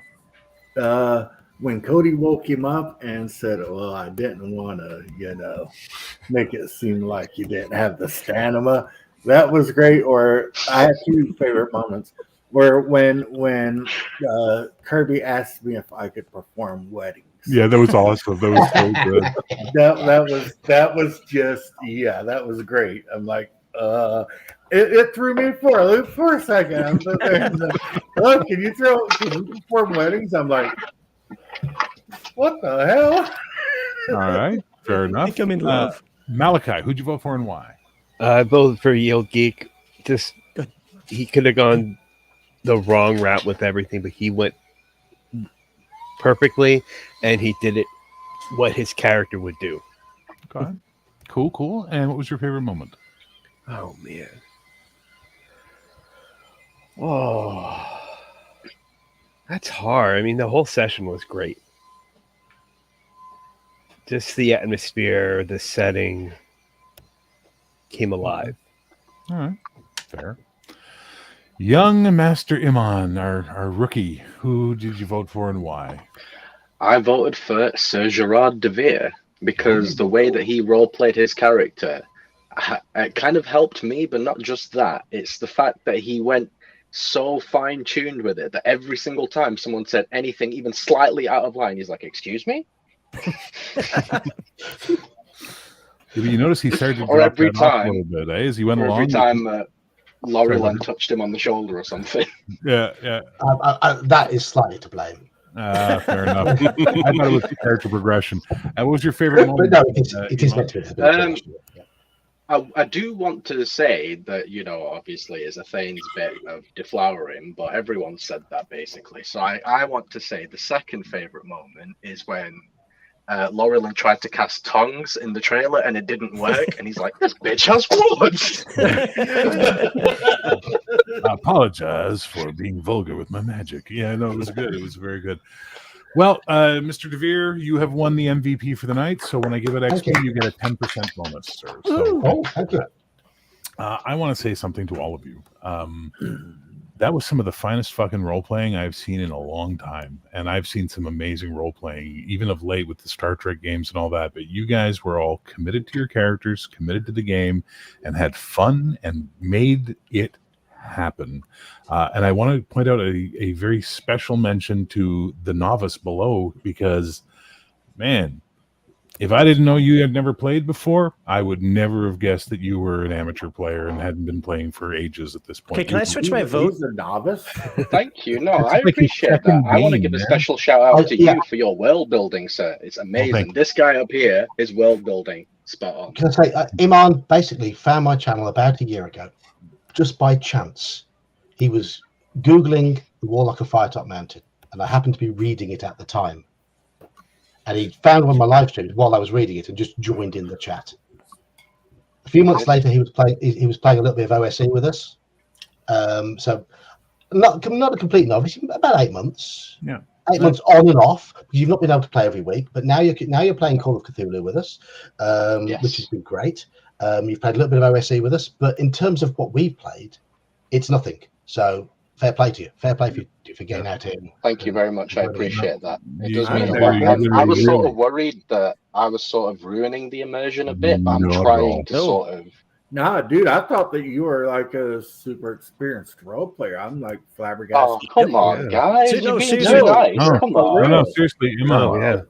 I've played Iman, with people I who've been would- playing for years who were not as good as you were tonight. Absolutely. I mean, I'm good. Yeah, I'm rusty. It's been a while since I've been a player. I've run a lot more than I played recently. Shut up, Yeah, Malachi. yeah. I loved what you did with your character tonight. He was quiet. He was intense. Mm. When he spoke, it was with purpose. Like, dude, that was awesome Yeah. shit. Thank you. I was like, this guy could have been a wordy bitch, but you chose a different tact for him. And I was like, and when Cody was grilling you about what you did wrong, and you're like, I just told him what we're doing wasn't And you right. know what? You know, it's Actually, like, when you were oh, introducing it my felt so character, good, man. Good job. when you were introducing my Amazing character, job. And I will give props to Amazing. each and every one of you. Cody, absolutely loved the confidence of the character, the way he just took command and had no doubts in himself whatsoever. And you brought it beautiful. The wise man. You know, we had talked about this character a lot before, and you were saying that you really liked the Merlin from Excalibur and stuff like that. And you know what? Fuck Merlin from Excalibur. Fuck Merlin from the Merlin miniseries. This guy's his own character, and you brought him to life, and he's fan-fucking-tastic. And yeah, Eli pointed out there's a little bit of fucking Obi-Wan Kenobi in your voice, and it's really cool. Hello there. But great stuff. John absolutely blew me away. Well deserved getting the vote tonight because, sir, your commitment to that character's nobility and preconceptions was fucking fantastic. But the fact that you were like, there's something about this man, I don't know why I'm drawn to him, that kept you going. You could have easily made it impossible to get you into the adventure, but instead you went with it, but kept it in character. Beautiful stuff. Max, buddy. Someone in the comments said, reminds me of Radar from Max. saw that. Yes, Yeah. dude. That was Yeah. good. You got that I laughed really when I saw that. chill thing going on. So it's I really wanted to cool. get him an E-High Peach. And yeah. Hungar, man, I absolutely just love the casual way you just played the character. You just were like, this guy's here, it's what he does, and this is how he is. But then when things were getting hairy at the end, I wish we could have seen your fucking face when you were giving them shit about, you know, you're going against God, you demon worshippers. I wish we could see you because it felt amazing, and I'm sure your face was really good on that. But man, Told you fuckers I could be serious. I know, I believed you. Now I'm talking to all the people in the audience who didn't believe it. Well, you all did a great job, and I'm absolutely fucking over the moon at how good this went, and I can't wait a month for the next one, but I guess I'll have to. Everybody in the audience, thank you so much for joining us tonight. Thank you so much for hanging out. And if you want to go on any of our things and tell us who your MVP was in the comments section, what your favorite moment was, please do, because that stuff keeps us going. We're going to do this again in a month from now. And yeah, I'll have a better grasp of the Palladium rules by then, but whatever. Rules are just there. They don't matter. Me too, hopefully. So, for me, that's what mattered more, was that we all had a really, really good time. And I think I had a blast. I think you guys had a blast. Yeah. And for the most part, I think the people watching had a good time. Those who were, not just being snarky fucks. And it was great. So I enjoyed it very much. And that was when Hungar called somebody else an agent of chaos. Yes, Malachi. Fair, you kept the game moving, and that was the most important part. Yes. But you also let us have time to roleplay. Yeah. That balance there. Yes. I want to give a special shout out to everyone for being so patient with me. Thank you all. Oh yeah. I'm more saying about Bear's Grasp for the rules. He kept the game moving, which was the important part. You can get the rules later. Yeah, rules don't matter, man. They're just there. The game ran smoothly. I feel like we all had the chance to do and say and roleplay how we wanted to end the game without there being any lag in the storytelling itself. It seemed like it all meshed together very, very well. I thought there was a great balance between seriousness and fun. Yes, I think as well. I think we were serious when we needed to be, but we were lighthearted when we needed to be as well. I think that was it. Yes. And more important than anything else, bought in as players for your characters, and that's what I couldn't have run this as remotely well if you guys hadn't been playing at your fucking A game. So I had to bring my shit up because you guys were doing so well. So that was some awesome shit, guys. Thank you so much. I really enjoyed that. I have to bring my shit up because I don't want to let you guys down. Oh no, man. Well, I'm going to feel that way because I really got to pee. Okay, you go pee, but stick around for the after show. So don't disconnect. Just go pee and come back. Everyone who watched, thank you again. And we'll be doing this again in a month. So peace, love, geek. And man, they're on a quest now. Oh, boy.